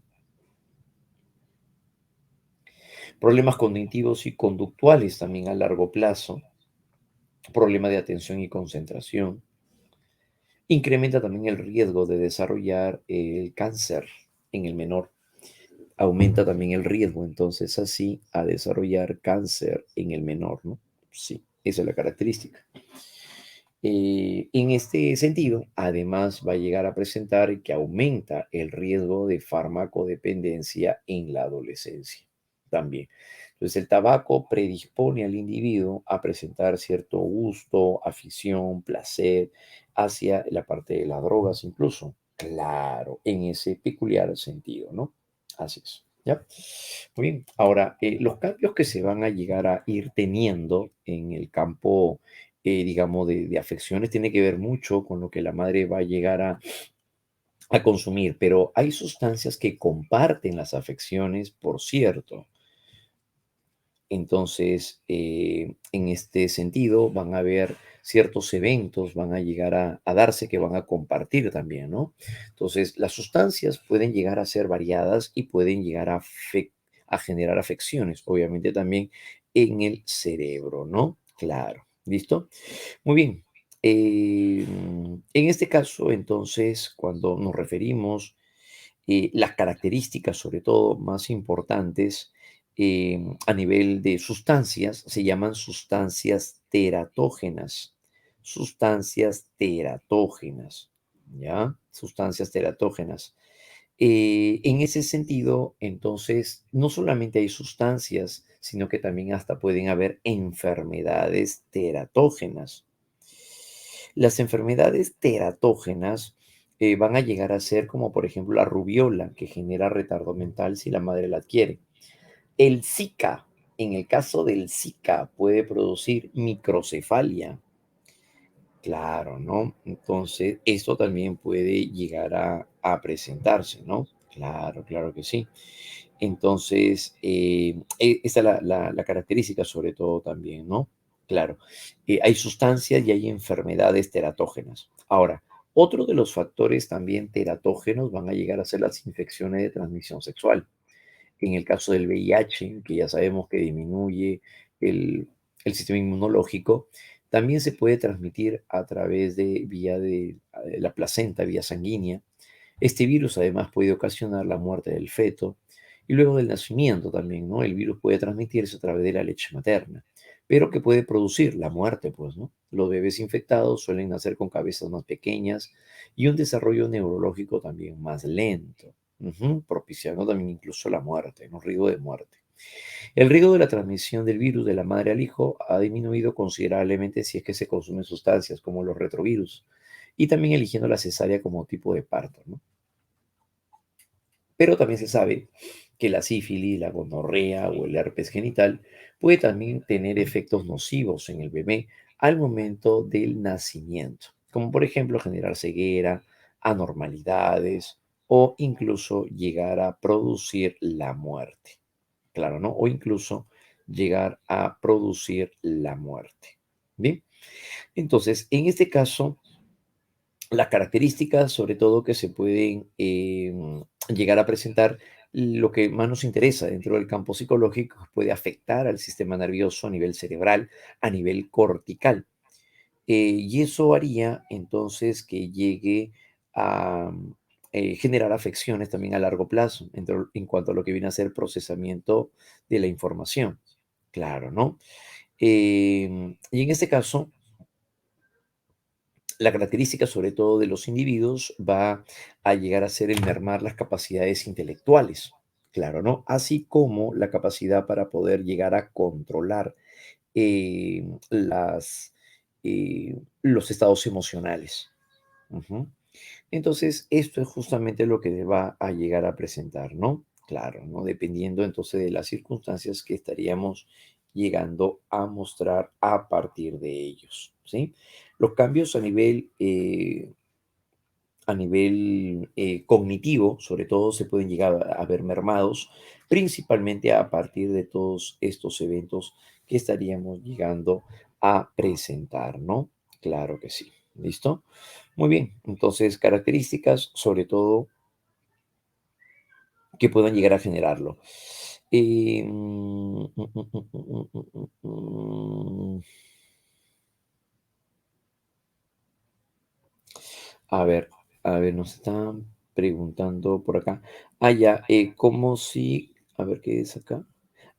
Ya, ¿cuál generaría la hidrocefalia? Bueno, de estos elementos que estamos mencionando, ninguno, porque no es que la persona, pues, que beba alcohol, pues, va a llegar el alcohol al cerebro y de tal manera que se llena de líquido y eso es hidrocefalia. No, pues, la hidrocefalia no es provocada por un desequilibrio de líquido, pero el líquido cefalorraquídeo.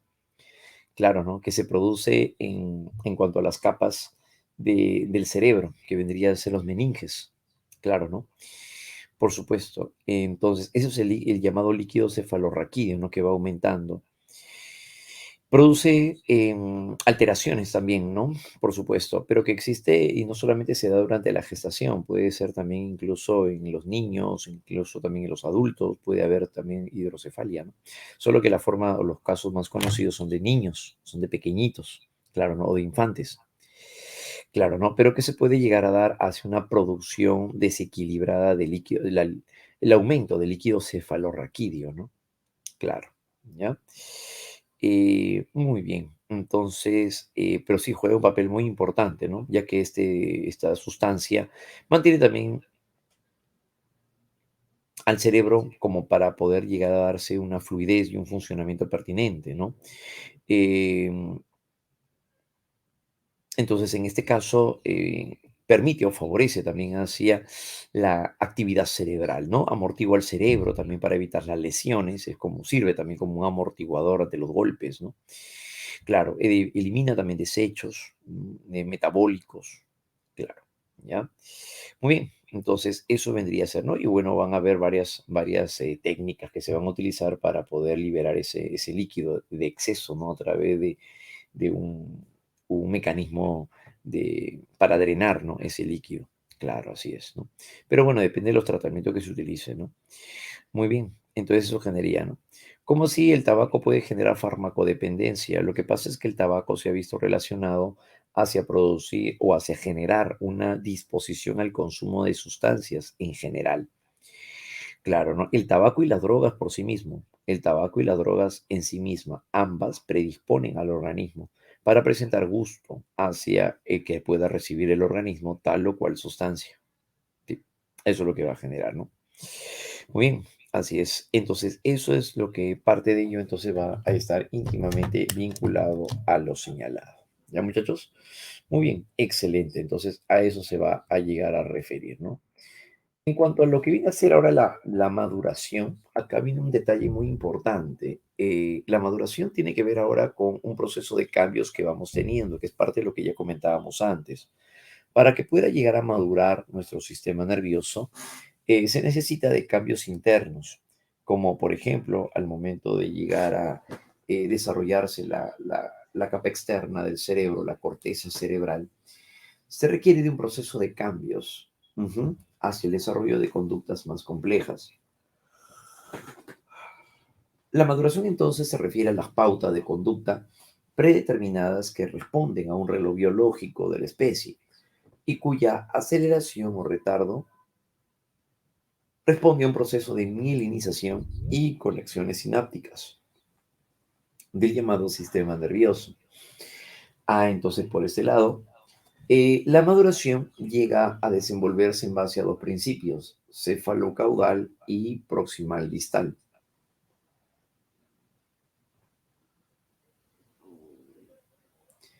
El principio cefalocaudal nos dice que los cambios que vamos a ir presentando a nivel maduracional se dan de arriba hacia abajo, es decir, de la cabeza hacia los pies. Entonces aquí los bebés usan las partes superiores del cuerpo antes que las inferiores y hacen cosas con las manos antes de poder gatear o caminar. Entonces el desarrollo se va dando de arriba hacia abajo.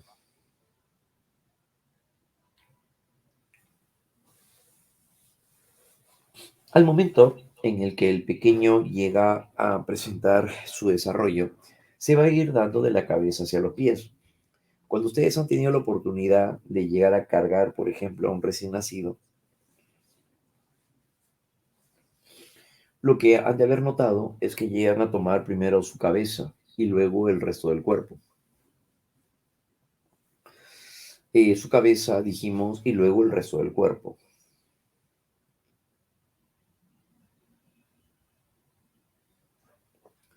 Cuando esto sucede, ocurre porque el pequeño no puede sostener todavía la cabeza. El pequeño un recién nacido no lo van a sentar encima de la cama, ¿no? ¿Por qué? Porque el pequeño no se va a sostener, pues, claro. Pero es recién a los 5 meses donde el pequeño ya levanta la cabeza, se apoya en los brazos, arquea la espalda, la echa hacia atrás.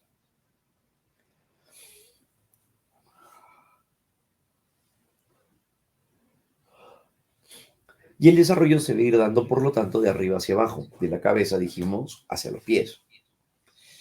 Pero a nivel próximo distal, por otro lado, es aquel en donde el desarrollo se va a ir dando, pero del centro a la periferia. Es decir, se le llama próximo distal porque se va dando de lo más cercano al tronco a lo más alejado del tronco. Y lo más cercano al tronco se va a llegar a referir a los movimientos amplios como brazos y piernas. El crecimiento ocurre desde el interior hacia el exterior, es decir, desde lo más cercano al tronco hacia lo más lejano del tronco.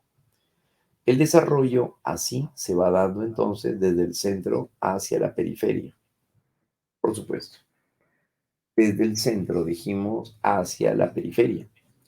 Entonces ahí es donde en el útero la cabeza y el tronco se desarrollan antes que los brazos y las piernas, y luego las manos y los pies. Entonces el desarrollo se va a ir dando de esa forma.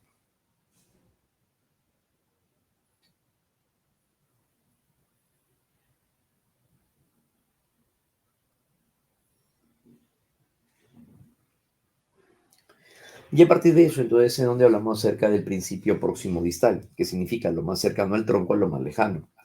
Lo más cercano al tronco son los movimientos de los brazos y lo más alejado del tronco son las manos y los dedos. ¿A qué edad escribimos nuestro nombre? Aquí, por ejemplo, podemos ver un pequeñito que hace todo un esfuerzo como para poder escribir. Además, podemos ver que está utilizando las manos, perdón, tiene un desarrollo de dedos. Y los dedos son los que nos van a permitir la habilidad motriz fina. Si hablamos de la habilidad motriz fina,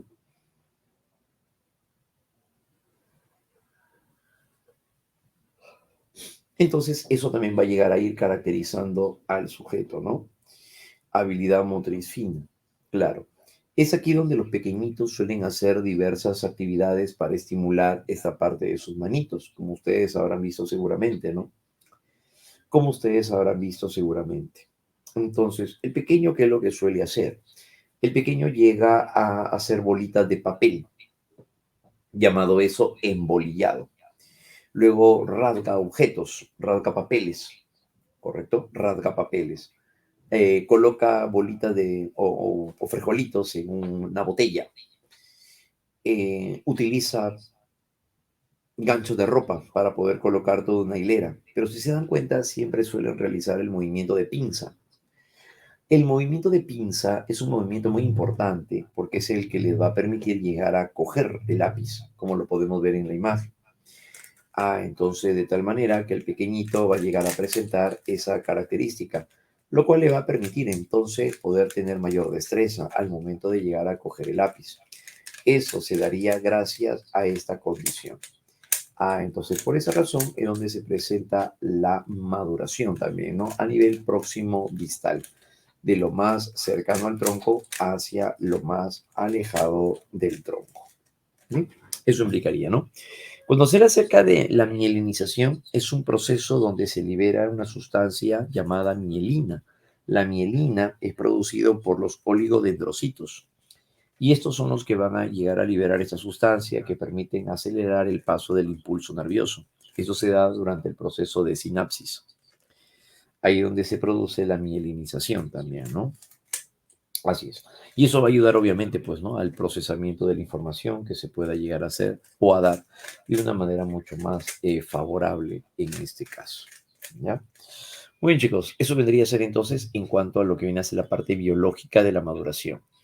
Y lo congénito, ¿no? Lo que hemos explicado hace un momento, todo eso es el factor biológico. Todo eso caracteriza al factor biológico. ¿Ya, muchachos? Todo eso. Ahora, pero nosotros no solamente vamos a llegar a presentar cambios a nivel biológico, sino que también vamos a estar influenciados por el medio social. Recordemos que el hombre es un ser psicobiosocial y por lo tanto también vamos a encontrarnos con otras principales características, ¿ya? Con otras principales características, como lo podríamos apreciar también a continuación, ¿ya? Depende de las conexiones sinápticas debe ser, ¿no? Claro, ¿no? Sinápticas, claro, por supuesto. La maduración tiene que ver con el desarrollo de la mielina y los procesos sinápticos. Claro, que van a llegar a favorecer, obviamente, en el desarrollo del individuo a medida que va avanzando la edad. Por supuesto, sí, hacia eso se estaría dirigiendo, ¿ya? Capacidades, entonces, del sujeto a partir de ello. Muy bien, chicos. Ahora, por otro lado, también tenemos el factor social. Esto que veremos a continuación va a llegar a caracterizar ahora al sujeto, pero en cuanto hacia el carácter. Recuerden que el temperamento va a llegar a ser, recordemos que el temperamento va a llegar a ser las características biológicas, hereditarias, que van a llegar a ir definiendo parte también entonces de nuestra característica de personalidad, ¿no? Claro. Entonces, de ser así, vamos a irnos dando cuenta más bien ahora de lo siguiente. Cuando hablamos acerca de un factor social, se refiere ahora al proceso de socialización que, como ustedes lo recordarán, que llega a presentarse en este caso, Cuando nos referimos acerca del proceso de socialización, el individuo llega a aprender normas y reglas que le permiten adaptarse ahora hacia un nuevo contexto. El poder aprender normas y reglas va a llegar a ser muy favorable para la forma como se ajusta, la forma como se adapta a un contexto nuevo, ¿no? Entonces, ese va a llegar a ser el punto clave en este peculiar aspecto, ¿ya? Muy bien, entonces, en este caso es ahí donde vamos a encontrar al factor social. Por supuesto que sí. ¿Refieres a la influencia del contexto sociocultural? Claro, ¿no? Ahí donde encontramos a los agentes primarios de socialización. Y si hablamos de los agentes primarios de socialización, entonces es allí donde nos vamos a llegar a encontrar, como por ejemplo, a la familia y tenemos también a la escuela. Claro, por supuesto, ¿no? Tenemos a la familia y tenemos a la escuela. La familia y la escuela juegan un rol muy importante, sobre todo, ¿no? Claro, ¿no? La familia y la escuela, ambos juegan, dijimos, un rol muy importante, ¿ya? Entonces, en este caso, ¿por qué? Porque van a construir una personalidad, pues, ¿no? Claro, ¿no? Entonces, de tal manera que es ahí donde vamos a llegar a encontrarnos a los estilos de crianza. Recordemos que el estilo de crianza juega un rol muy importante para la construcción de nuestra personalidad. Una persona que llega a presentar estas condiciones, obviamente le favorecen para construir una personalidad sólida también, ¿no? Claro, entonces ahí está la familia. ¿Y con qué influye? Con los llamados estilos de crianza. Ujú. Entonces, en este sentido es donde encontramos hacia la familia y la escuela, pero la familia sobre todo con el estilo de crianza. A ver, recordaremos que cuando los padres llegan a ser autoritarios, ¿qué característica desarrollan los hijos de padres autoritarios? La consecuencia más dispuesta de cambios que se va a llegar a tener, ¿cuál sería? De padres autoritarios, los hijos tienden a ser o sumisos o rebeldes. Entonces, la sumisión es una característica de los padres que llegan a ser autoritarios. Claro, ¿no? Entonces, el hijo, cuando en algún momento eh, no llega a reclamar porque a lo mejor, no sé, le pintaron la camisa con pulmón indeleble y el pequeño nunca dijo nada. Papá o mamá son los que tienen a decir, ¿y por qué no reclamaste? ¿Por qué no dijiste? Pero claro, si por el estilo de crianza el pequeño más bien ha aprendido a agachar la cabeza, ha aprendido a aceptar la humillación. Entonces, si el pequeño ya ha presentado ese comportamiento por influencia del estilo de crianza, pues, ¿qué van a reclamar los padres, no? Si no le han enseñado a confrontar, a afrontar las situaciones, le han enseñado más bien a siempre, pues, ser condescendientes, permitir que pasen por encima de uno, ser pasivos en sí. Y eso obviamente no favorece hacia el desarrollo del sujeto, ¿ya? Que participan así de forma relevante y significativa los estilos de crianza y la escuela. Eso es en el factor social. Aunque también hay otro elemento importante a poder señalar. ¿Cuál va a llegar a ser este? Cuando nos referimos acerca de el apego. Recordemos que el apego es el vínculo psicológico entre el infante y la persona que lo cuida. Entonces, si hay un apego que es de tipo inseguro, no establece relaciones saludables con los demás. Ya hablamos acerca de un apego inseguro. Un apego inseguro, ¿no? No establece un vínculo cercano directo con los demás. Apego inseguro, decíamos, ¿no? Si es un factor social. En un apego seguro, la persona pone límites, sabe qué es lo que desea y sobre todo, pues también llega a enfocarse sobre todo a tomar buenas decisiones, ¿no? Establece relaciones saludables, favorables sobre todo también para un mejor desenvolvimiento por parte del individuo. Y bien, entonces esto es lo que vamos a llegar a presentar, ¿no? Entonces, eso dentro del aspecto del factor social. El factor social como el apego influye para poder explicar las relaciones de pareja, que como ustedes recordarán, un apego evitativo hace que no hablen acerca del asunto, tiende a huir o escapar del problema. El apego evitativo no confronta, es el resentido, no habla acerca del tema. Tampoco se pueden solucionar cosas de esa manera. Entonces, a raíz de eso, el tipo de apego, entonces influye en los sujetos, claro. Un apego, en el caso de un apego inseguro, por ejemplo, ¿no? Recordemos que en el caso de un apego inseguro también se va a llegar a presentar ello. Ante el abandono, en un apego inseguro, la persona llega a no vincularse emocionalmente con nadie. Claro, ¿no? Un apego inseguro. El trato de los padres va a ser muy desapegado. Y cuando llega a encontrar a un joven que le muestra algún tipo de afecto, esta joven se puede llegar luego a enganchar psicológicamente. Si los padres fueron desapegados, ella no recibió cariño o afecto, basta que le encuentren una sonrisa en alguien, basta esa sonrisa para llenar sus vacíos. Y esta persona se puede volver incluso dependiente emocionalmente. Sí. Entonces de tal manera que eso ya no lo vuelve pues para nada significativo, ¿no? Claro que no. Entonces, eso se va a llegar a dar en el factor social. Y aquí, ¿qué es lo que ha aprendido o qué es lo que ha formado la persona? Ha formado un carácter.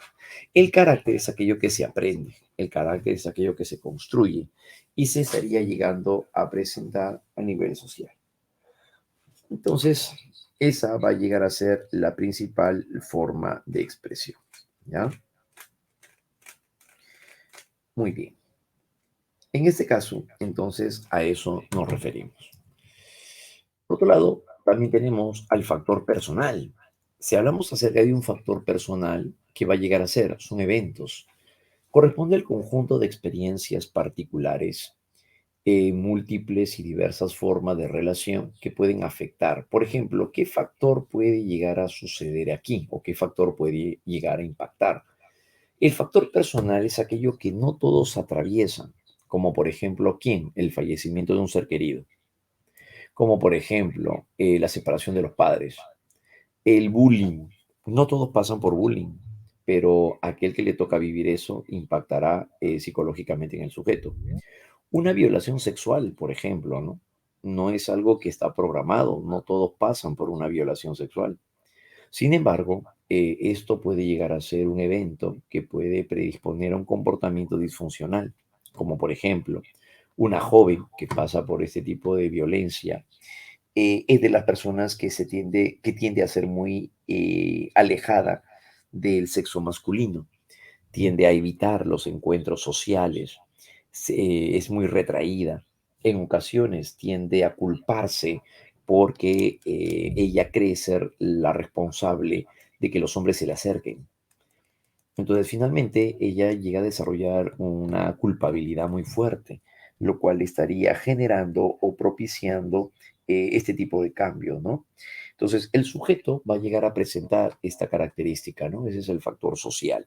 Y esa va a llegar a ser la forma como se plantea en este peculiar sentido. El factor personal, por otro lado, suele ser el desencadenante para una predisposición biológica. Si una joven tiene depresión por una condición biológica, que es una predisposición desde la abuela, fallece el padre y encima pasa por una violencia sexual, ella desencadena su cuadro depresivo. Entonces, a tal grado que llega a estar medicada por un psiquiatra, va a terapia 2 veces a la semana. Entonces, de tal manera que el desencadenante, ¿cuál fue? Fue este último episodio.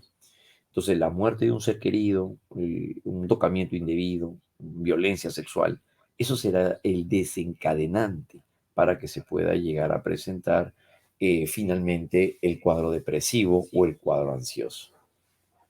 Ujú. Entonces, ese es el factor personal. Los factores personales, si hablamos acerca de cómo cada uno ha vivido la pandemia, eso también es parte de un factor situacional. Claro, o sea, todos pasamos por la pandemia, sí, pero no todos lo experimentamos de la misma manera. Hoy en día hay personas que pueden llegar a estar muy susceptibles hacia el perder a un familiar, porque se vuelven más vulnerables afectivamente. Son personas que se sienten o se vuelven más vulnerables afectivamente. Entonces, ese es el factor personal. En el factor personal van a llegar a darse entonces eventos que predisponen que pueden desencadenar un comportamiento. Sí. Comentábamos en un momento, ¿no? El pequeño tiene una tendencia, una predisposición biológica hacia el ámbito de la ludopatía, supongamos, ¿no? Hacia el campo de la ludopatía. Tendencia, una predisposición biológica por el abuelo, por el papá. Eh, pero finalmente sucede que los padres se separan. Él llega a convivir solamente con la madre, pero ella también está ausente. Lo dejan al cuidado de la nana y la nana no se hace responsable tampoco del pequeño. El pequeño, ¿qué hace? Se refugia en el juego. Entonces si él ya tenía una predisposición, un antecedente familiar a la ludopatía, esto que le tocó vivir, que fue la separación de los padres y encima pues que llega a estar solo, llena sus vacíos con el juego. Eso es un escenario propicio para presentar la ludopatía. Entonces finalmente por ello el factor personal que se volvió el desencadenante. Ya tenía una predisposición biológica, pero finalmente se convierte en un desencadenante. ¿Bien? Eso es lo que va a suceder. Entonces, para ello, el sujeto va a llegar a presentar también ese tipo de comportamiento, ¿no? Que puede llegar a volverse incluso de manera disfuncional. Sí, cuando hablamos acerca del factor personal. ¿Ya, muchachos? Muy bien. Entonces, eso es lo que va a llegar a caracterizar esta forma de comportamiento. Entonces, todo esto que estamos mencionando va a llegar a ser el punto clave dentro del ámbito del llamado factor personal, ¿no? Todo eso formaría parte del factor personal. Ahora, aquí lo hemos explicado por separado, pero no es que en la práctica sea así, ¿no? No, en la práctica es más complicado de lo que uno cree. ¿Por qué? Porque son todos estos elementos que se van a engranar, o sea, comparten, interactúan, se relacionan. Pero por supuesto que sí. Todo esto va a ir presentándose de una manera concatenada.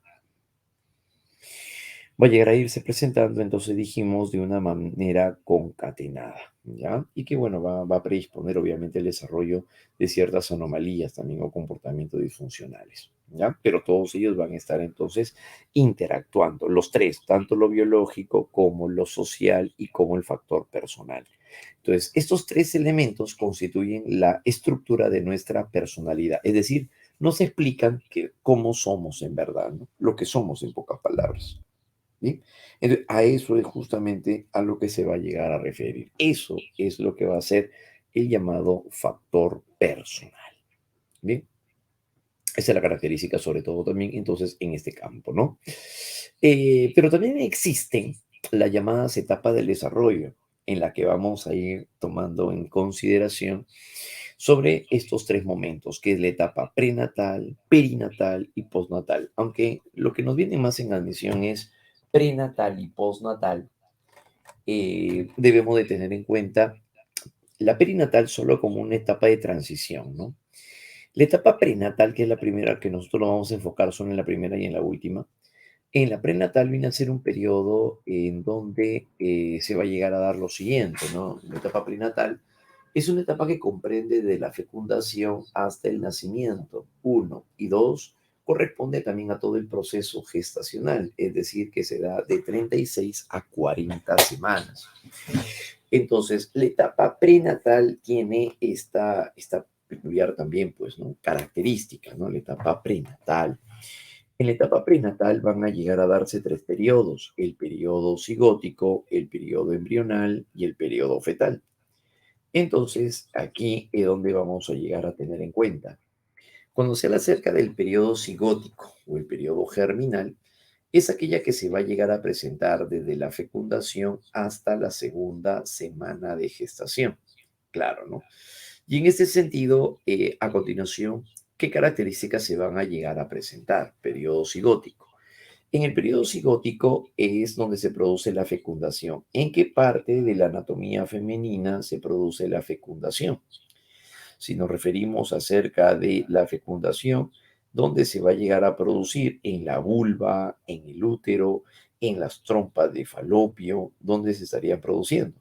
La fecundación ocurre en las trompas de falopio, claro, ¿no? Y luego de la fecundación, el nuevo ser se conoce como el huevo cigoto o cigote.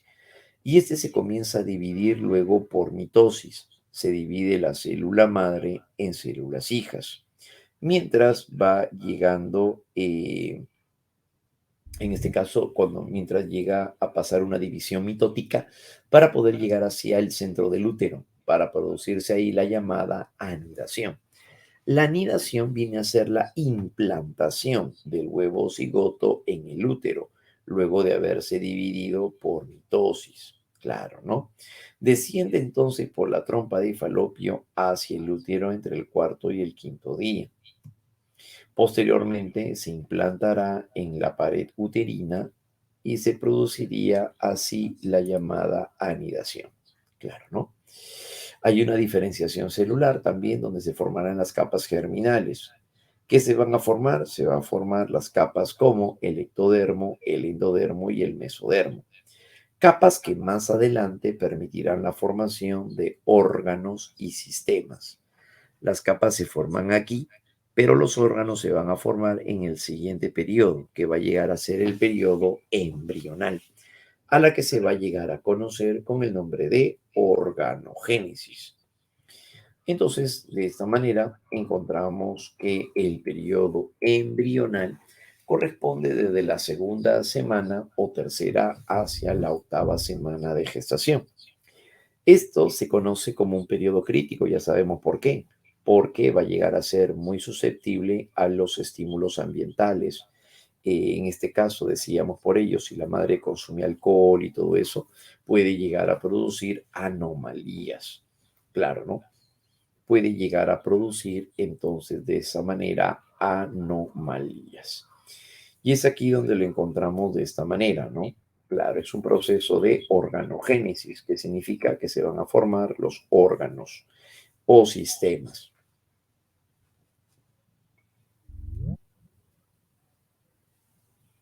Se va a llegar a dar, entonces dijimos, el proceso de organogénesis, que es la formación de órganos y sistemas. A nivel del ectodermo, de donde se va a llegar a formar la piel, las uñas, el cabello y en sí el sistema nervioso. El cerebro y la médula espinal también van a llegar a formarse a partir del ectodermo, que es la parte que más nos interesa a nosotros, es decir, el sistema nervioso. A nivel del ectodermo se va a llegar a formar el sistema digestivo y el sistema respiratorio. Sistema digestivo y el sistema respiratorio, ¿no? Claro, a nivel del endodermo. Y por otro lado, a nivel del mesodermo, es donde se va a llegar a presentar la forma del sistema muscular, circulatorio, óseo y excretor. Entonces, aquí estamos separando entre los principales elementos, no hay más, obviamente, pero estamos señalando los principales elementos que se van a llegar a forjar en sí. Pero en el periodo embrional es un periodo donde no se va a volver a repetir la formación de órganos. Por lo tanto, si llega a estar expuesta a rayos X, la madre llega a presentar consumo de sustancias psicoactivas como las drogas, entonces el pequeño va a llegar a presentar una malformación. Y eso es aquello que va a llegar a caracterizar al individuo también a largo plazo.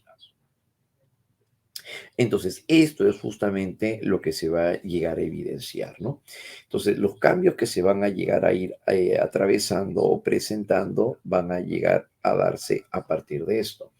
Entonces, los cambios que se dan a nivel biológico van a llegar a formarse entonces aquí, ¿no? Los cambios. Pero todavía falta, perdón, el poder llegar a madurar las estructuras. Entonces, aquí únicamente se están formando, pero por otro lado, es donde se van a llegar a consolidar a través del proceso maduracional en el periodo fetal, el cual corresponde entre la octava, finales de la octava e inicio de la novena semana, hasta el nacimiento. Y es aquí donde se estaría presentando las estructuras óseas, ¿sí? Periodo maduracional también de órganos y sistemas, que significa que el pequeño ya se formó. Entonces, por eso es que pueden nacer a los 8 meses, pueden nacer a los 7 meses, claro, porque ya se formó. Lo que faltaba era solamente que pudiera llegar a madurar. Entonces, en este sentido, si el pequeño nace prematuro, ¿dónde lo suelen llevar al pequeñito?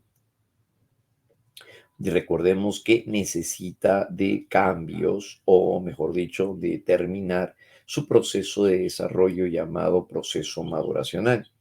Entonces, si esto va a llegar a suceder, el pequeñito estaría yendo pues a una incubadora para que pueda llegar a completar parte de perdón, su proceso en general, ¿no?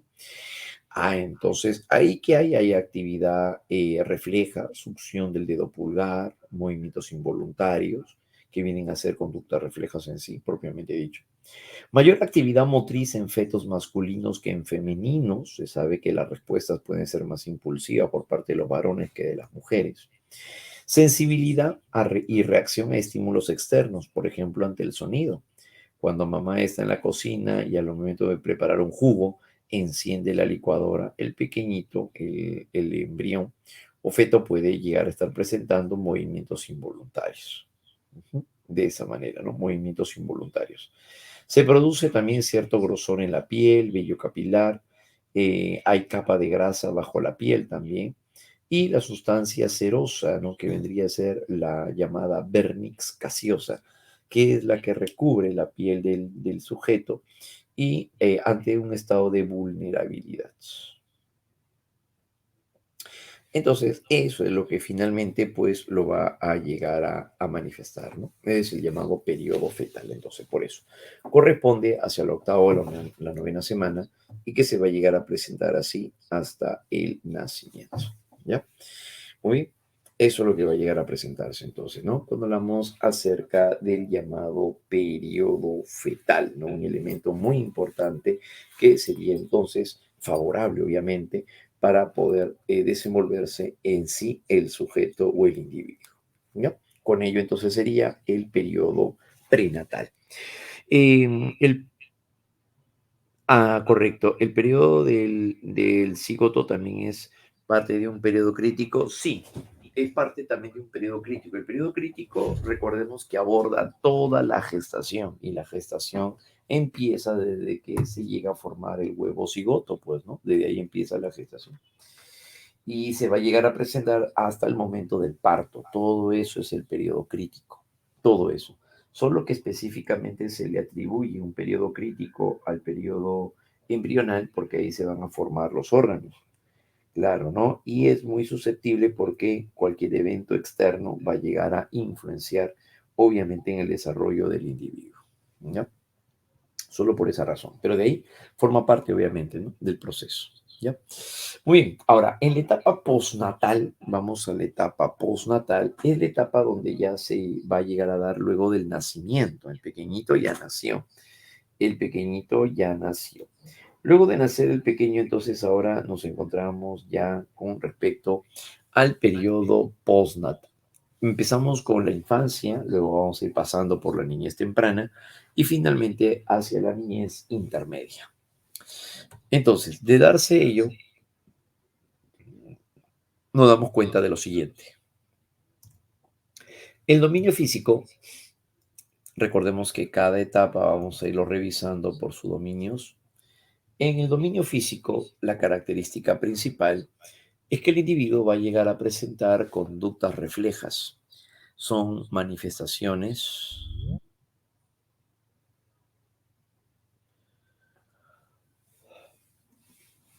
del desarrollo neurológico. Entonces es por tal razón que vamos a llegar a ir presentando ciertas características. Claro que sí. Entonces es aquí donde nos vamos a ir encontrando con esta forma, ¿no? De expresión. Entonces en el desarrollo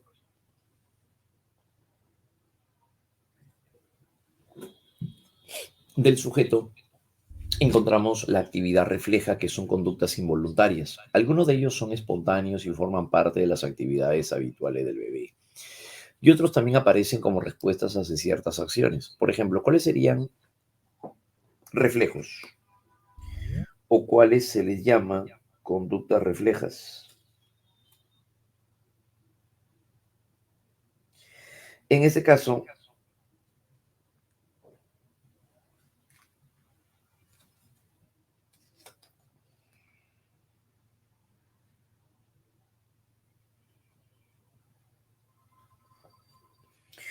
¿Con cuál estaría relacionado, no? Tenemos, como por ejemplo, ¿en qué sentido? Reflejos tales como el reflejo de búsqueda. Aquí, al pequeño, por ejemplo, llega a presentársele, mamá se acerca su dedo hacia el rodearle la boca, o incluso puede acercarle el pezón cerca de los labios. Y el pequeñito, apenas siente, comienza a succionar. Gira la cabeza, abre la boca e inicia los movimientos de búsqueda.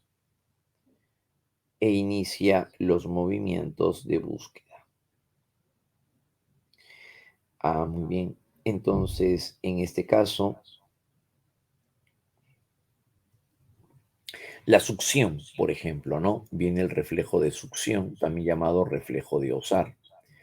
El pezón de la madre roza los labios del bebé o incluso el pequeño con su propio dedito. Capta el pezón de la madre y por otro lado llega a capturar su propio dedo y comienza a succionar.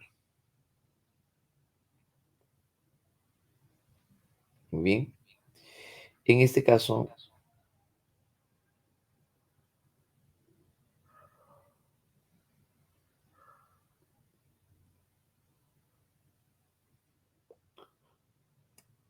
va a llegar a ocurrir que el pequeño o el sujeto va a llegar a presentar ese tipo de respuesta, ¿no? Claro, entonces, acompañado al reflejo de búsqueda, viene también el reflejo de succión. Ahí se va a llegar a presentar así el reflejo de succión, ¿no? Entre otros reflejos también que tenemos el reflejo de prensión o también llamado reflejo palmar. Al tocar la planta de la palma de la mano del pequeño, el pequeño cierra la mano formando un puño. ¿Cómo lo podemos apreciar cuando la madre coloca sus dedos en la palma de la mano de su hijo y el pequeñito lo que hace es cerrar su manito? Ahí lo que estamos apreciando es el reflejo de prensión o también llamado reflejo palmar. Cierra la mano inmediatamente, así, haciendo un puño.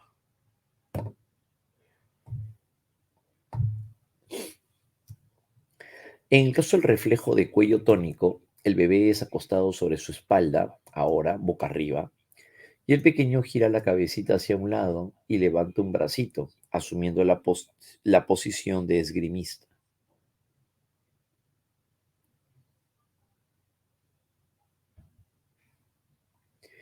En este caso, eso se llama cuello tónico. Gira la cabeza hacia un lado, levanta ligeramente uno de los brazos y asume la postura de esgrimista. Se le llama esgrimista porque su postura es muy parecida como cuando los bebés llegan perdón, cuando un esgrimista llega a combatir, ¿no? Se parece mucho. Por eso se le llama reflejo de esgrimista, ¿ok? O cuello tónico. El reflejo de Babinski o de la planta del pie ocurre cuando se toca la planta del pie del bebé rozando los dedos y el pequeño lo que hace luego es arquear el pie, mete los deditos, como podemos ver en la imagen.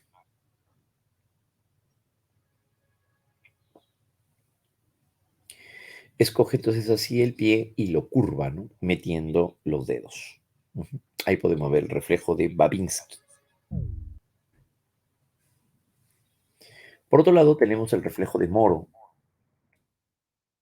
Consiste en que ante un sonido fuerte, por ejemplo, el pequeñito, estando sentado, acostado en la cuna, llega a presentarse un sonido fuerte, ¿no? De la puerta, probablemente, supongamos.